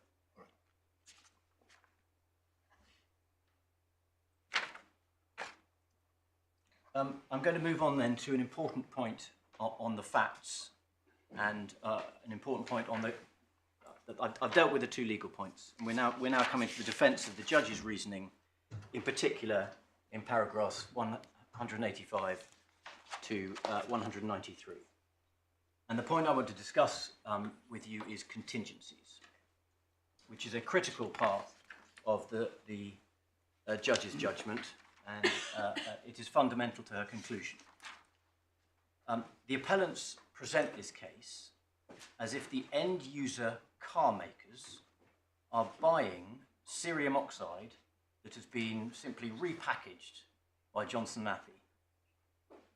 That's the manner in which it's presented. They say that it is their position that the technical characteristics that they say the judge should have focused on were proved to have a direct bearing on the catalyst orders received by Johnson Matthey from the car makers, which then produce orders received by Neo for C100N. And that is not the position. Instead, the appellants failed to make good that case in evidence.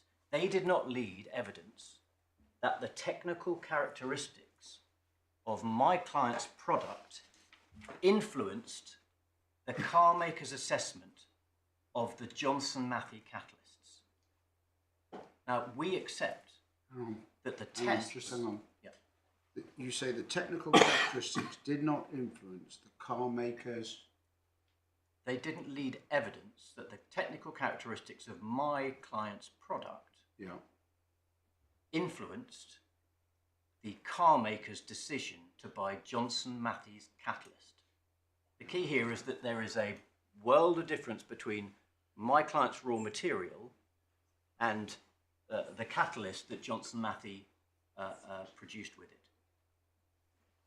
it. We accept that the tests that Johnson Matthey do on the C100N samples are intended to be indicative of what the product will be doing when it's incorporated into a catalyst. But it is one of a host of ingredients in that catalyst. And it still needs to be shown, it still needs to be proved that it mattered to the decision of the car makers. And that is the contingency that the judge places weight on. Now, let me give you some context for that. So just before you do, could you just anchor that submission to a particular paragraph in the yes. In the concluding? So let's look at paragraph 186, and there's an important emphasis here.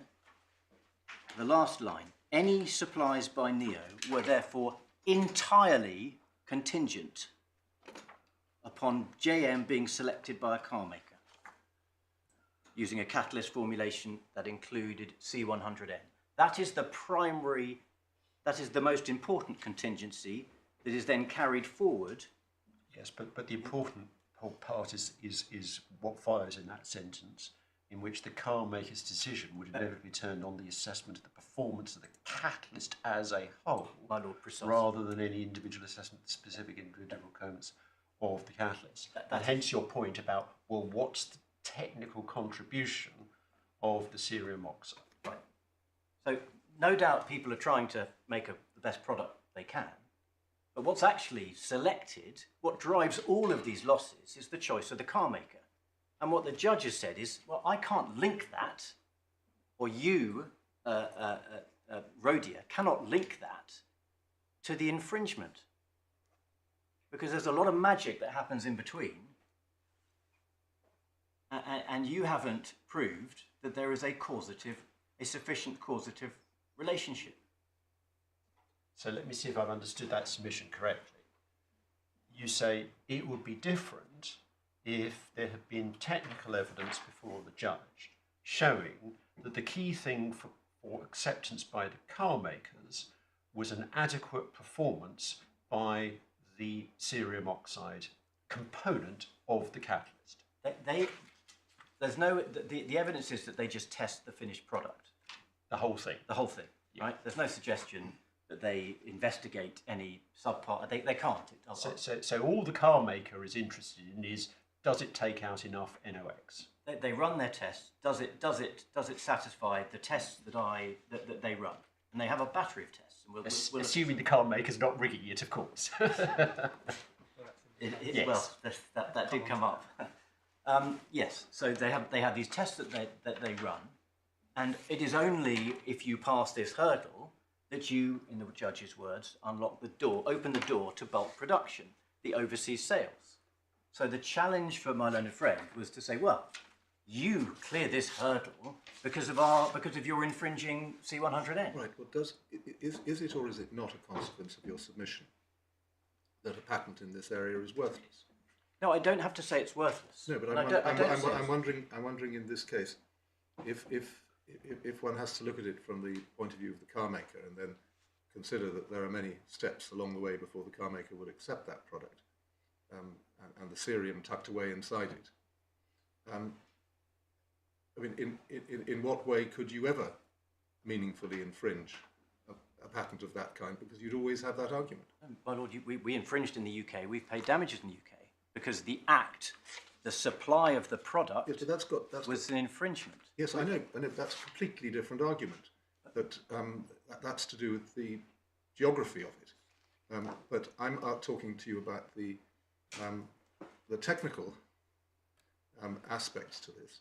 That if it is the case that, as the judge says in 186, there are many stages that need to be gone through, and you rightly say that the car manufacturers are interested in the performance, not in the chemical, particularly, then does it not follow from your argument that there could never be an infringement in circumstance of this sort, because you'd always be able to say, well, they're not interested in the cerium, they're interested in the catalytic converter. But if the activity is in the United Kingdom, there's no difficulty, because the act is my client's supply of the raw material, right?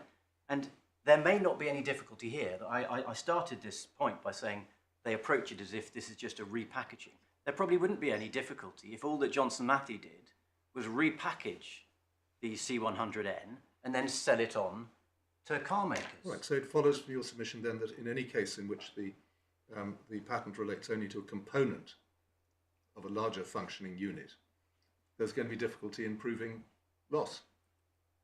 Well, there's quite a lot in that, but it's certainly conventional to have to look at. Let's take. This is about lost profits. It's utterly conventional when you have a composite product, which is an infringement of a patent, but only a part of it infringes, to look to apportion the profit as between the part that infringes and that which doesn't. What we have here is a slightly different. But that's an argument that goes to damages rather than to causation, and we're concerned with causation. The damages claim here, it stems from the purchase of something else. It's a consequence of the nature of the claim. It's not, I haven't infringed in Macedonia. No one has infringed in Macedonia. What has happened in Macedonia is that a composite product has been sold. And my learned friends chose to bring this claim to say, well, that was caused by a different act of infringement in relation to a constituent part of that, a chemical element of that, somewhere else, way back in the prehistory, right? That's the case they brought. And all I'm saying is that given that the case they brought has this, depends from the sale of a different product, they then have to make good the proposition that that sale was legally caused by this act of infringement. And the judge held they didn't, and I'm explaining to you that one of the key elements in her reasoning is that there is this disjunct, that the car makers didn't buy C100N. They didn't want C100N. They probably don't know it exists. What the car makers get is a made-up catalyst, and they go off and take it. Now, the catalyst has all sorts of different things in it. My learned friend took you to Ms. Brown's statement. She describes in her affidavit how each catalytic converter comprises a precious metal, a substrate honeycomb, alumina, zirconia, one or more rare earth components such as cerium oxide, and zeolite. So it's got all these things in it. Now if you could go to the judgment. Right, just before you get on to that, can I just ask a question which I appreciate is slightly off point, but the debate you've been having with my lord just now makes me think of the much debated question in US jurisprudence these days about whether you assess damages on the smallest saleable unit or the end consumer product. I take it there was no investigation of that dimension to the question in the present case. There was not. There was not. Right. Okay. So and the way I put it is that having decided to bring this claim, this was evidence that they needed to bring, and they didn't bring it. And the judge is remarking here that here's a black box contingency that I can't do anything with, and in her view, that was rightly a significant problem for their causation, legal causation. So to refer to what you said earlier, it still needs to be shown, it still needs to be proved that it mattered to the decision of the car makers. My lord, yes. So it's not Johnson Matthey. No. So you say the problem here was the lack of evidence from the car makers, Right. which I don't think was a point the judge made at all. She makes the point about it being a problem that there's no evidence from Johnson Matthey. Well, it's possible that Johnson Matthey might know, because they're producing the catalyst, that Johnson Matthey will have a better understanding of what the car makers They may want do, in they may a not. catalyst. Yeah. So this is, this point goes to the car makers. It's the and car... you say that it would have been different, you said, it would have been different if there'd been evidence from the car makers that the C100N samples or that oxide made a difference to their decision making. Right. But you say without that evidence, these particular loss of profits could never have been proved to flow from the infringement. In effect, my lord, yes. In effect, the judge is asking the question: what contribution did this C100N make to this final product that was selected by the car makers? The product has been successful. The car makers want it, and she's saying, well, how do I know what contribution the C100N made?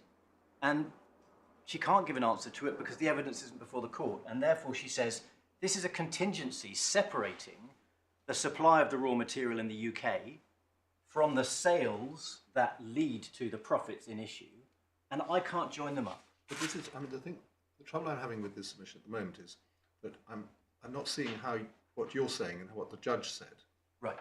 Well, let me... are the same thing you appear to be, to my intuited ear, filling in large amounts of Yes. material which the judge might have said but didn't. Well, let me take you to the judgment then on this point. So we start in paragraph 33.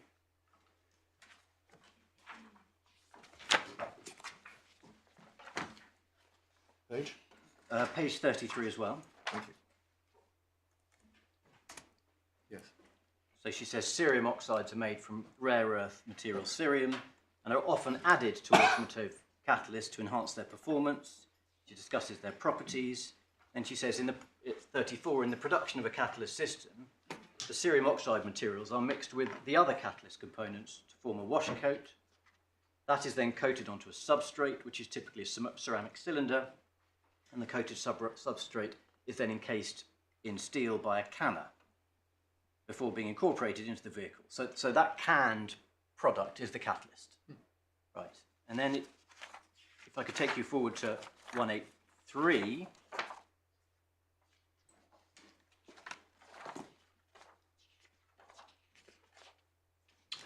This is towards the end of her analysis of the facts, and in particular the facts about JM's purchasing decisions. She says this: JM's overall purchasing decisions were also obviously driven by the orders from its car maker customers.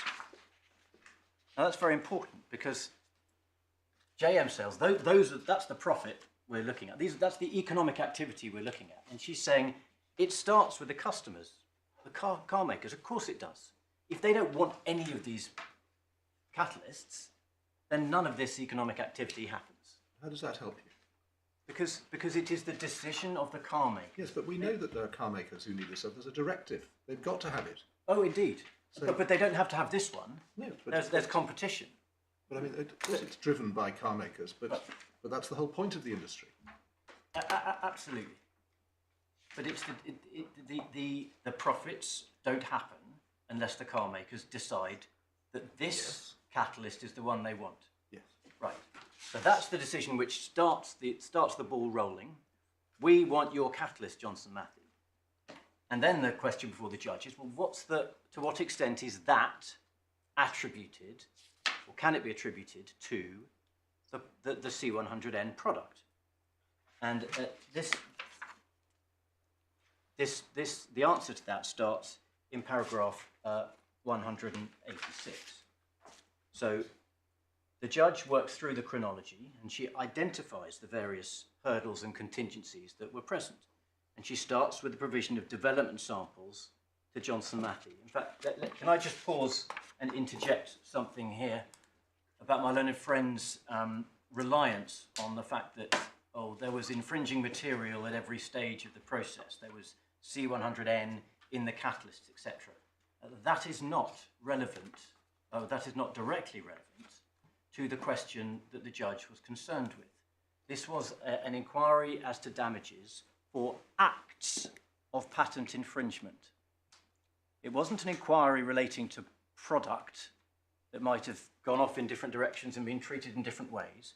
My client was held to have carried out acts of patent infringement, and those acts were the supply of samples and product in the UK to Johnson Matthey. All right, we need to tease that point out because it's a common problem of the language that we use in patent cases.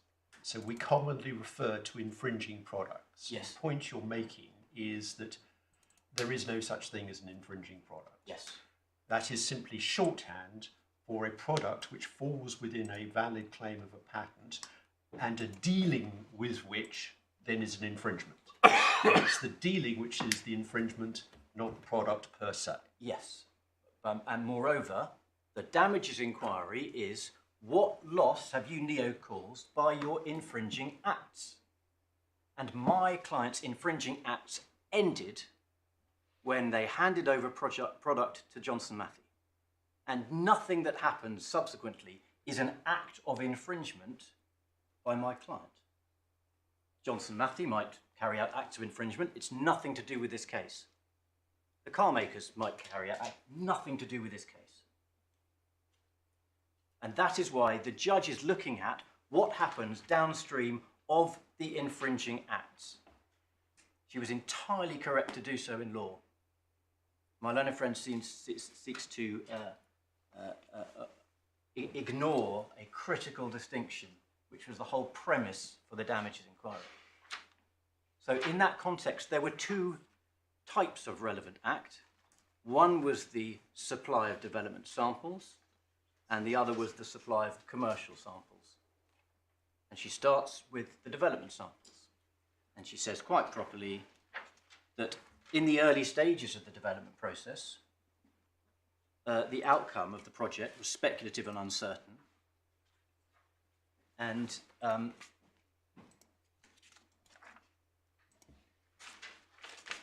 she discusses the supply of the initial development samples. Now, one of those was infringing. There were 3 consignments of development samples. 1 was infringing, 2 were not. It's very important to distinguish between them. My learned friend doesn't. The first sample was infringing. The other 2 bigger samples were not. He doesn't get a damages inquiry for non-infringing development samples. But he's not appealing on that basis.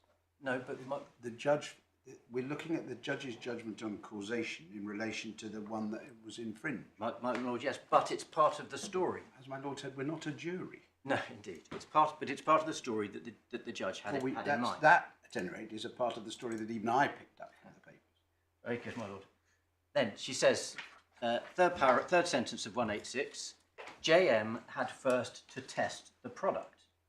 Now, at that stage, Neo had also tested the product, and it arrived with a certificate of analysis, but that's not enough for JM. They have to carry out their own test.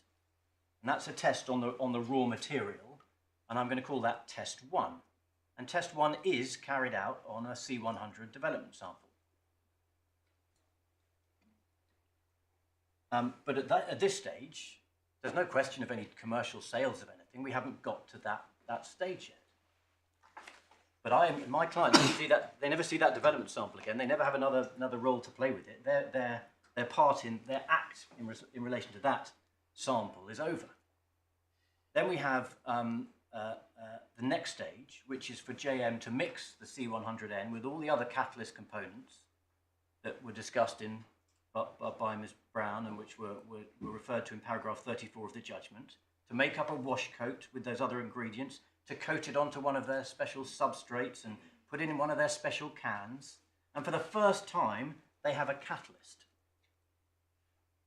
So they've gone a long way from the raw material. They've now got a catalyst, and at this stage, everything is still uncertain, because they have to put their catalyst forward in competition with the catalyst from other manufacturers for assessment by the car makers. And the car makers will assess catalyst performance, and that is test 2. And if all goes well, the car maker picks Johnson Matthey's catalyst ahead of the competition. But we're still not at the end of the process.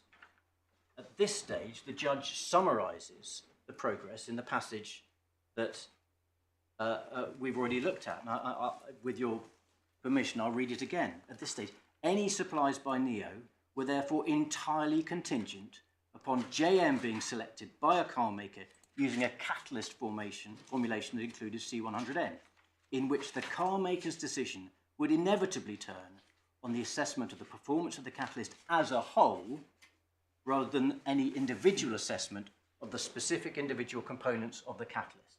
So what she's saying absolutely clearly is there's a disjunct, a causative disjunct, between performance of the raw material and performance of the catalyst. And it's that she relies upon. And then 187, we're not finished yet. Even when JM was selected to supply the catalyst for a particular vehicle platform, it would be necessary to do further vehicle testing, including fleet trials. So this is test 3. And test 3 is also done on the catalyst. It's carried out by the car makers. As I said, no reason to believe they even know of the existence of my client's raw material. So before any overseas sales, we are already disconnected from the performance of any of the raw materials and instead linked exclusively to catalyst performance. And we say that in light of that factual situation, there was a burden on the appellants to prove that the dominant, substantial, effective role was played by C100N in the performance of the catalyst. And they never did that. The catalyst that was tested by the car makers. Was this important to the car makers? We don't know, and the judge didn't know. I mean, the key, as far as the car makers are concerned, might be the precious metal that JM used, or the design of their substrate. We just don't know, because this was a speculative case. It was a claim for damages in relation to a different economic activity, not the sale of the raw material.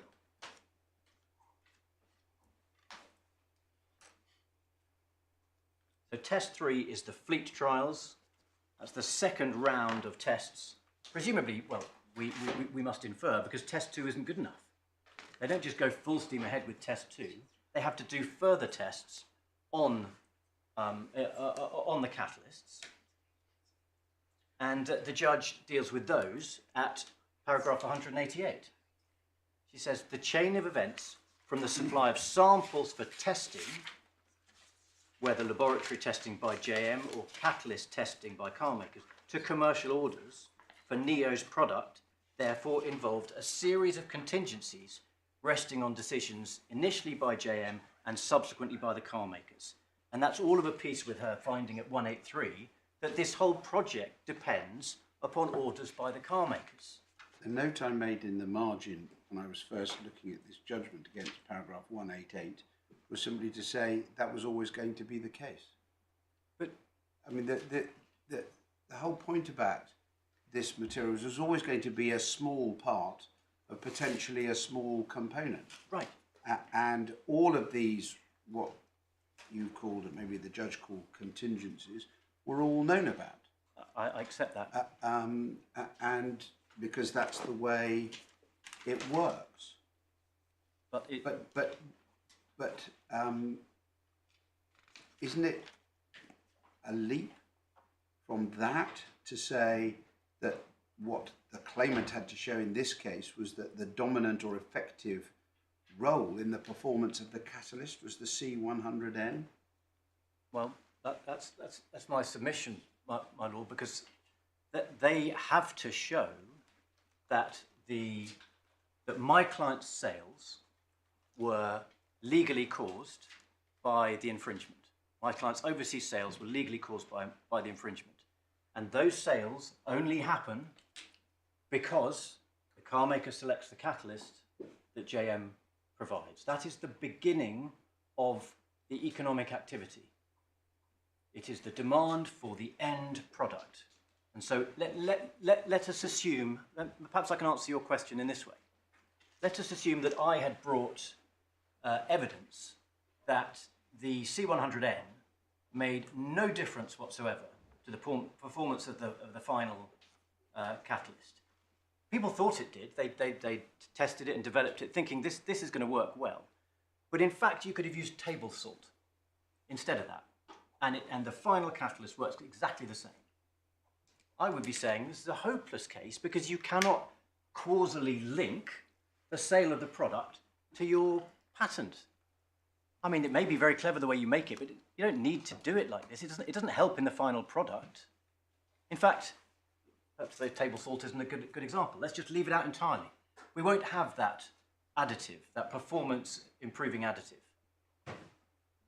I proved that it doesn't do anything at all. With the best will in the world. More relevant postulation, I think, would be cerium oxide of a surface area that fell outside the area claimed in the patented claims. Well, as you will appreciate, I did try to go down that route with...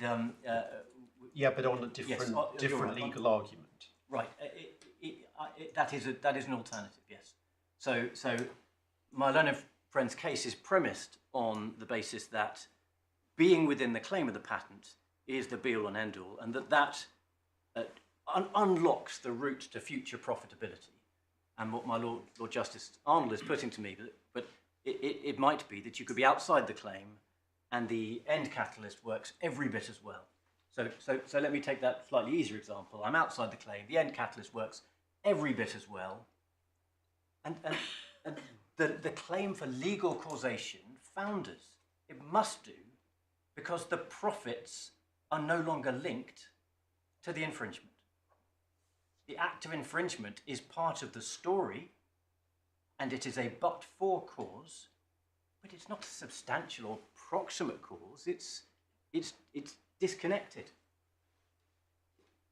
So, okay, then we come to the issue of burden of proof, because it's implicit in your submission that the burden of proof lies upon Rhodia to show that the technical characteristics of the cerium oxide were in fact material.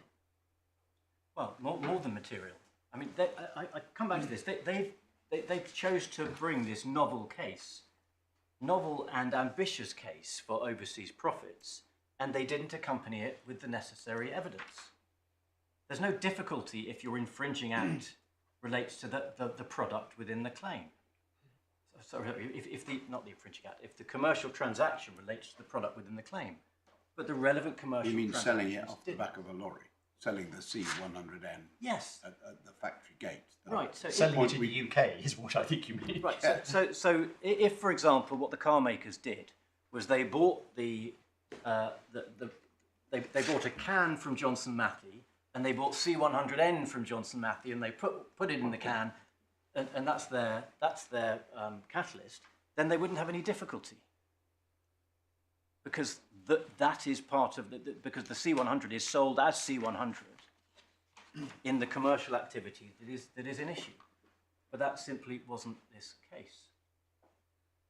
And we respectfully say that the judge's reasoning on this point is flawless. She places great burden on these contingencies, and there simply isn't an answer to them. My Lord, with respect to the question of burden, that was something the judge dealt with.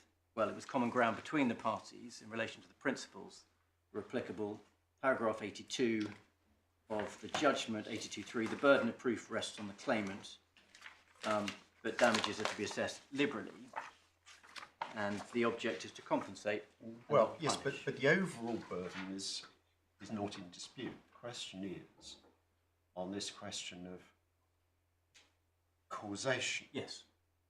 I can understand your submission would be, well, it's no different when you come to the question of causation.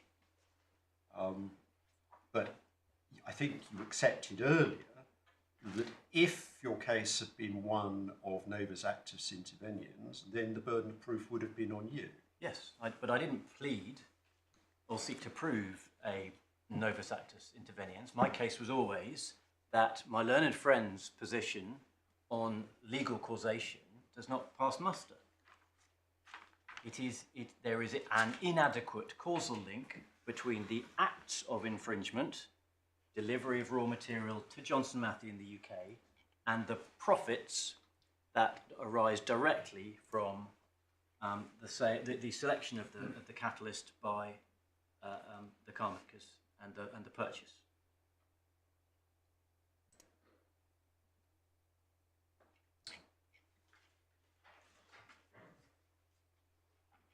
I was going to then take you to my learned friend's response on contingencies in his skeleton to show how.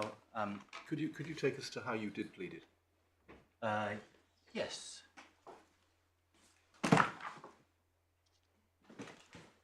So, core bundle tab 9.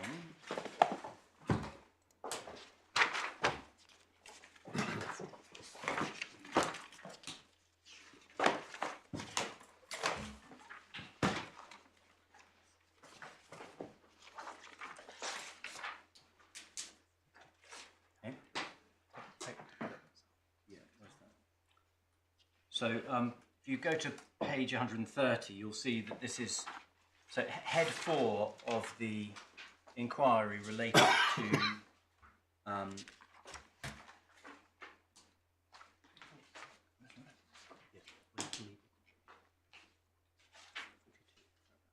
head 4 was supply outside the UK consequent on supply of development samples within the UK.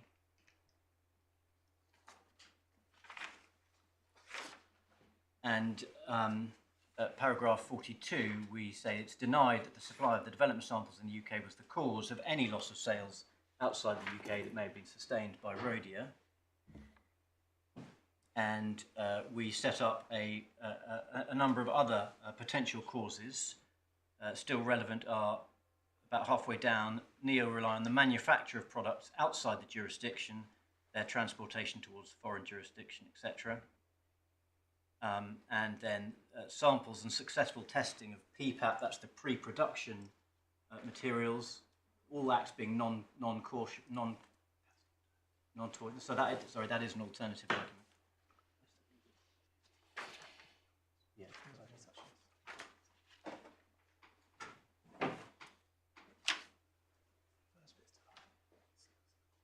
Yeah. So I think it's probably just the initial part where we assert that we deny that the supply has been the cause of any of the sales asserted.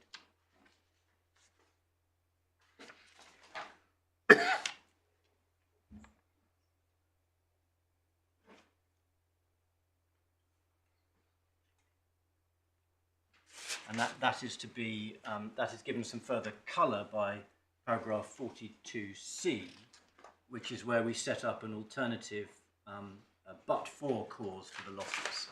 So you've got 42C, which is specifically the factual cause, and 42, which is broader.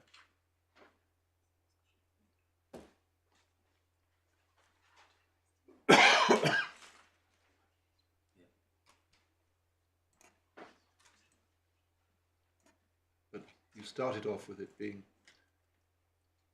not the legal cause, further or alternatively too remote. 42A. Yeah, yeah.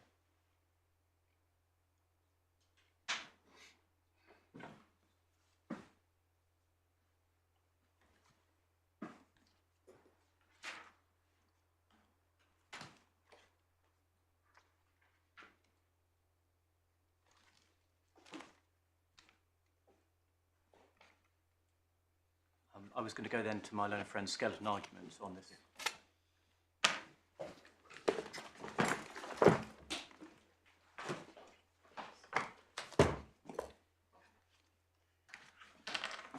So this is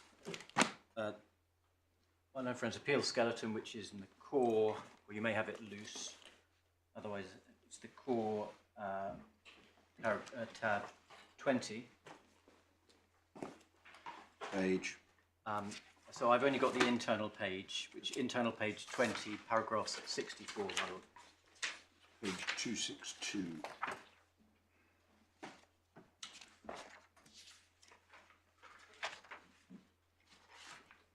So this is where they deal with the judge's contingencies.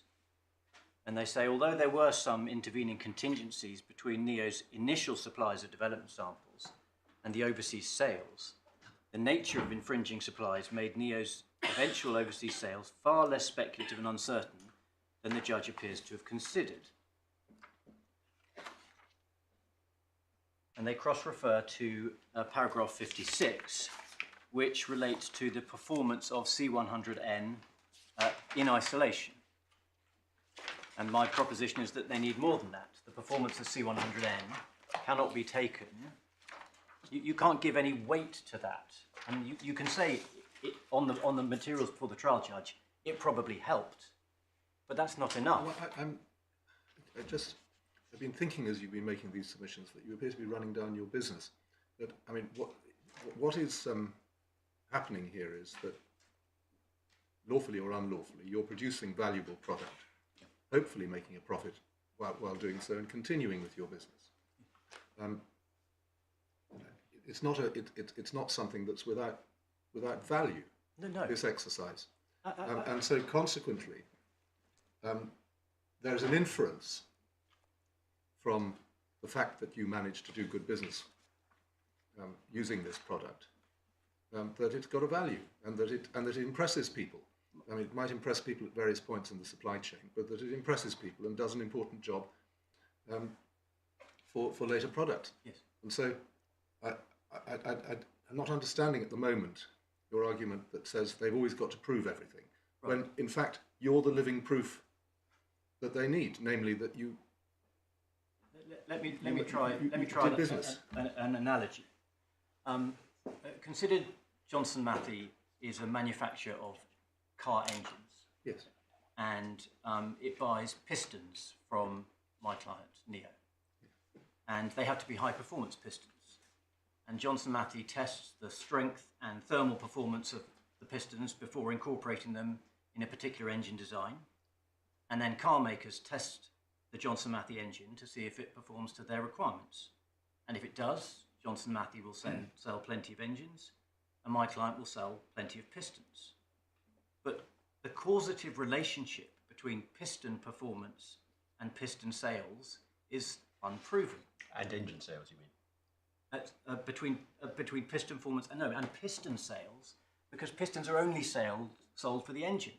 Yeah, but I point, don't sell pistons unless the engine performs well. Exactly. Right. So your point is that the driving force is the engine sales to the car maker in your analogy, and then the question is that influenced by the properties of the piston?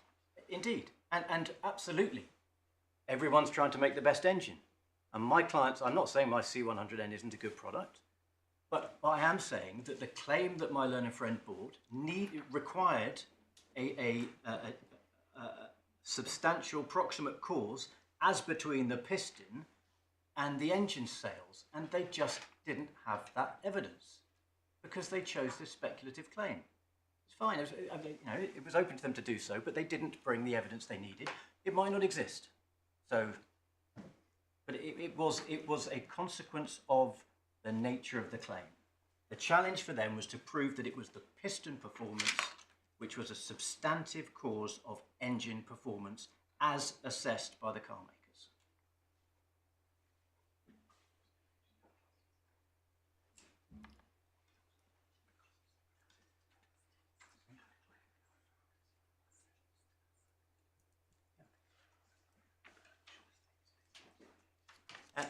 And of course, the C100N could perform brilliantly because of something that wasn't associated with the patent. Again, you can't just take that all as read. You can take as read that the supply was an act of infringement, but all the things that happen when you take that product and use it in a different way, you have to prove. You have to prove the causative relationship. Where you and Mr.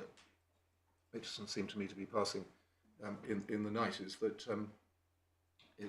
you say it really doesn't make very much difference at all, and he says, well, then why did you want it so much?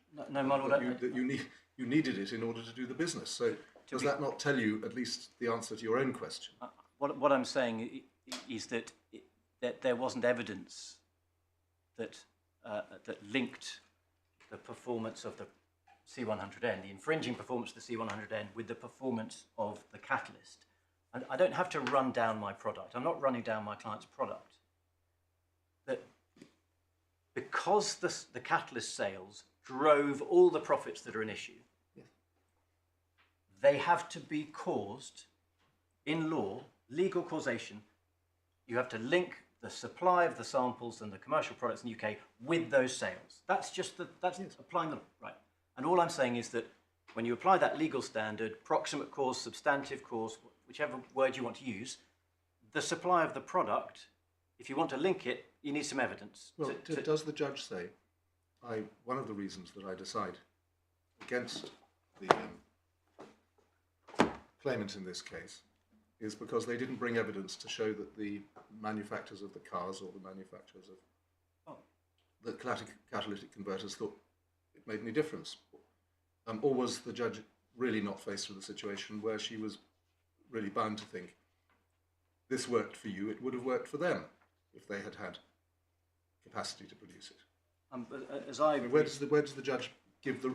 I'm just thinking that we're accumulating reasons why the judge was right, which don't seem to be stated, at least in terms by the judge. Right. Well, I at the risk of repeating myself, my read on the judgment is that paragraph 183 is that the economic activity is driven by the decisions of the car makers. I understand that, but the point that you've been labouring is that if they want to prove their rather ambitious case, they ought to have brought somebody along who said, well, of course we bought the converters because of this wonder product or something of this sort. But there was a gap in the evidence to prove their case. All I'm saying is I don't get that from a reading of the judgment. The judge at one stage says, if it's the infringer who has caused this pickle, then gaps in the evidence will tend to be taken against them. Yes. But you're making a lot of a point which I don't at the moment see the judge making herself.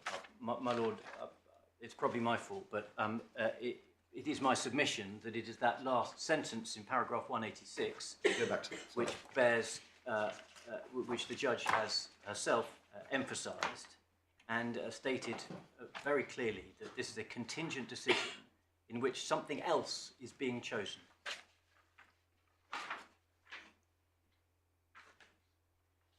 Yes, but that's not saying what you're saying. It's just not saying it. Well, I don't want to read it out. no. It's making a different point. Could I just mention that really in defence of my Lord Justice Coulson, any time I've looked at the live note screen, when I've been talking, his name goes on it, and I feel I have to defend his honour, particularly as quite often when he's speaking, my name goes on it. So I don't imagine it makes the slightest bit of difference, but if anybody is looking at this transcript, could they just bear that in mind? And could I add that I was going to make exactly the same point at the end of the afternoon in order to defend my lord?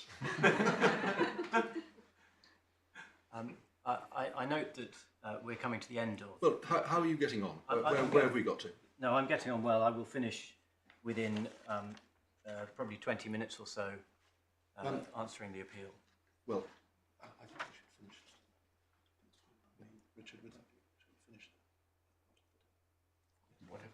Yeah. Would it be convenient, and without, I mean, obviously, if you overrun, you can keep something for tomorrow, but it has a neatness to it. If you are indeed. able to finish your reply, and I'll try and keep out of your road while you do so. Well, my lords, I think you have my submission on what the judge was saying. I am giving my own read on the reasoning, but I do say it is all in there. I'm providing some extra context, which I say fed into her decision. I had taken you to my learned friend's position on contingencies. So we had looked at paragraph 64, which called out the reliance on the performance of the raw material itself in paragraph 56. And that is asserted, and it is mere assertion that that made the whole project far less speculative and uncertain. And that's the difficulty the judge faced. So, well, how uncertain, how speculative? I can see this dislocation, and I've got no material to answer it.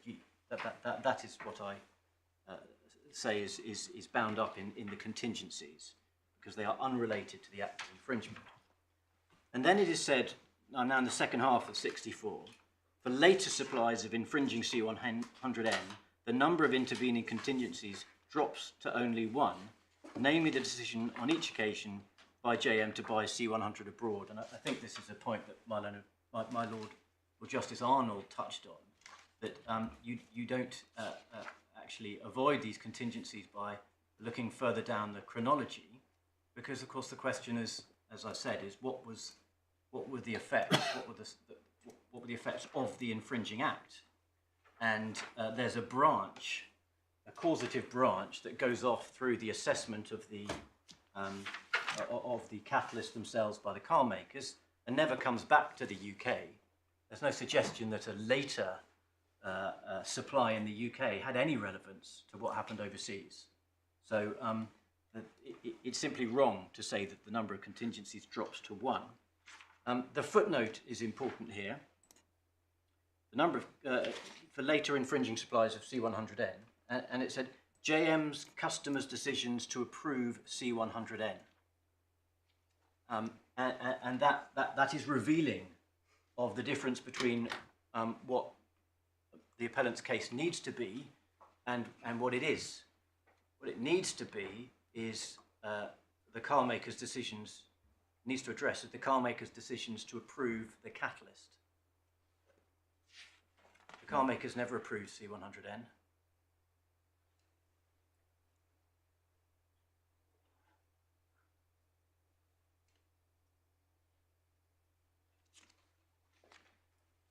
So there's nothing more in that, and that is why we say that the judge was right to place significant emphasis on this one of the three matters that she particularly relied upon.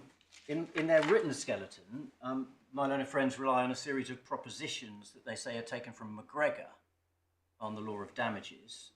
My learned friend hasn't really developed that because we say there's nothing in any of the cases.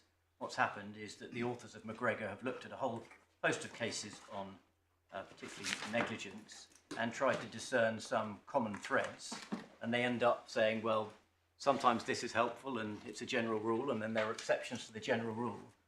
But it doesn't go anywhere in terms of producing a legal principle that might have been binding on the judge or of assistance to this court, which is probably why my learned friend didn't take it. The longer this has gone on, the less I feel there is between you about what the correct law is. I think that's probably right. It seems to be a battle about what the judge made of it. Yes. He did make some submissions about intention, which are shot through with comments about moral culpability, and indeed blame. And I just wanted to mention our position on those. We accept, of course, that Neo infringed the patent, and we have paid some damages for the UK commercial sales of the product. But those sales apart, every commercial transaction was overseas. We accept also that Neo hoped to achieve those overseas sales, although we say that they were speculative and contingent in the way that the judge has explained.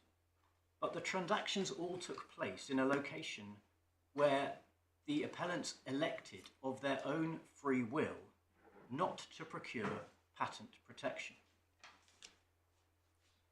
We say a reasonable person reviewing Anan Kasei's patent portfolio at the time of these events would conclude that commercialising the invention of the 338 patent in the Netherlands, North Macedonia and South Africa was not something that the appellants objected to.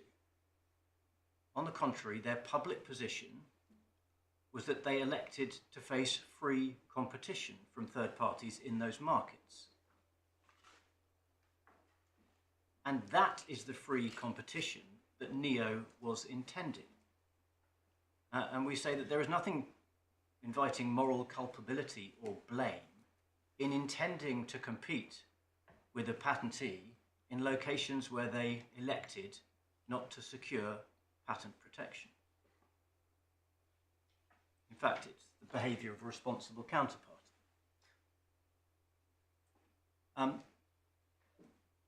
The next point my learned friend took related to intention in the judgment, and my Lord Justice Coulson asked the question and then found the answer in paragraph 185.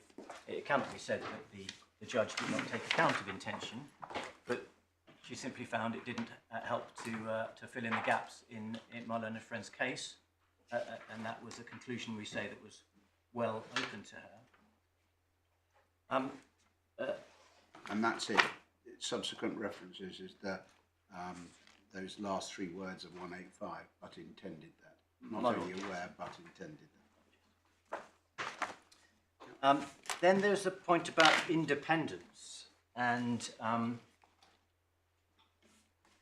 this is the appeal skeleton again, paragraphs 46 to 49, and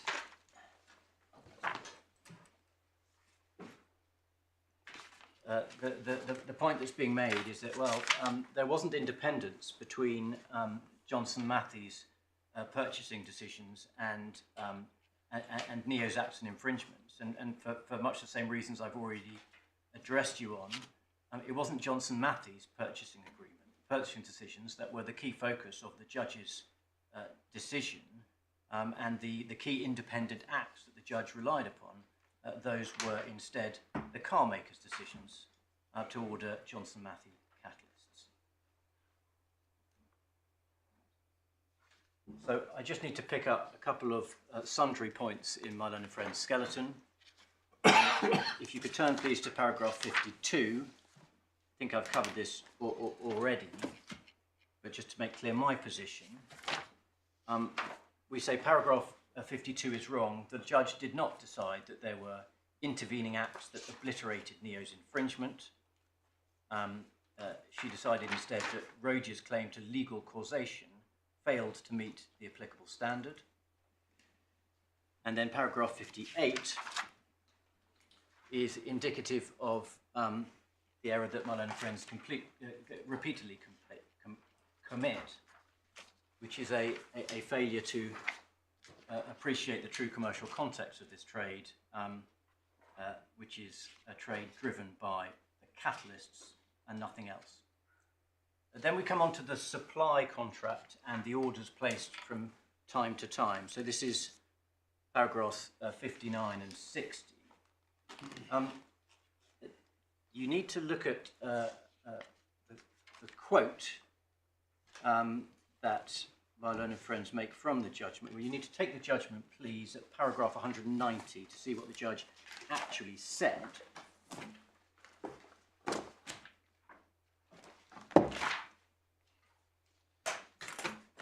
So she said at 190, there's no overarching supply contract nor any minimum order guarantee. Rather, orders were placed depending on the requirements from time to time of each of JM's production plants. And this is the bit that's missed out, which in turn depended on the orders placed by the car makers. So it's the same point again, but it's absolutely front and centre of the judge's reasoning here. Dependent on the car makers for the vehicles on which Neo's product was a catalyst component.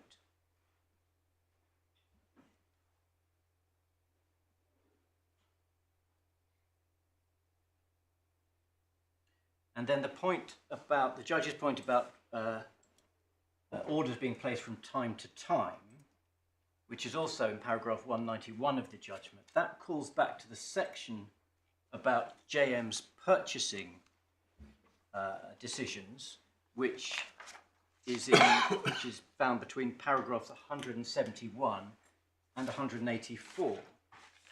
Could you note, please, paragraph 181?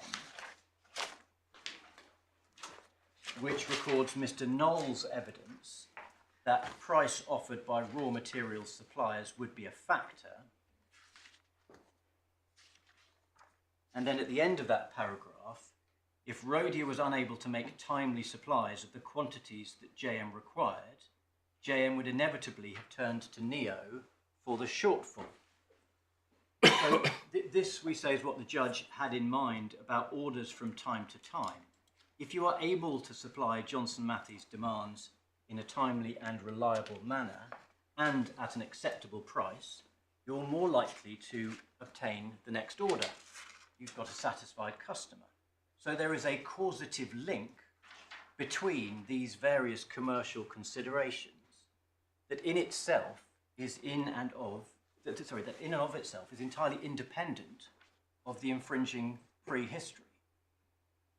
If you did the last order well, you're more likely to get the next one.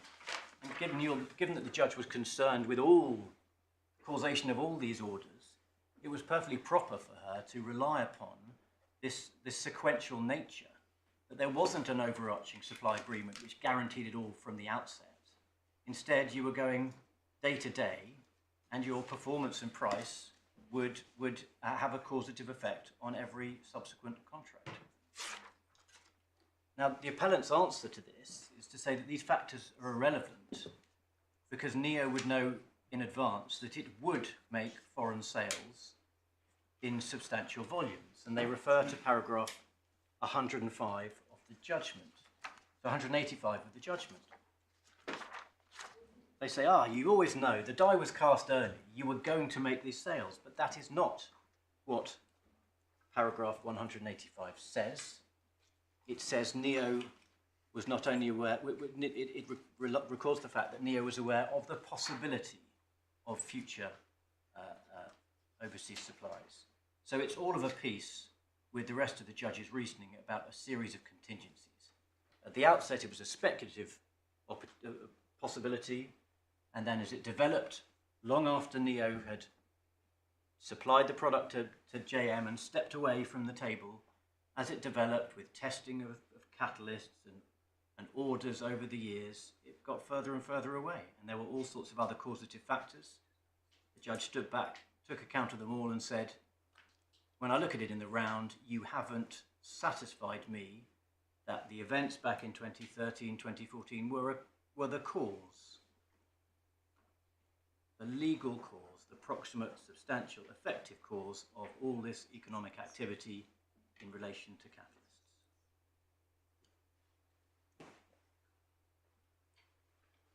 My lords, unless I can help you any further. Well, you haven't said anything about Mr. Mitchison's counterfactual. Oh yes, so the counterfactual. Something you want to say about that? Do I need also to do the dual qualification? The counterfactual.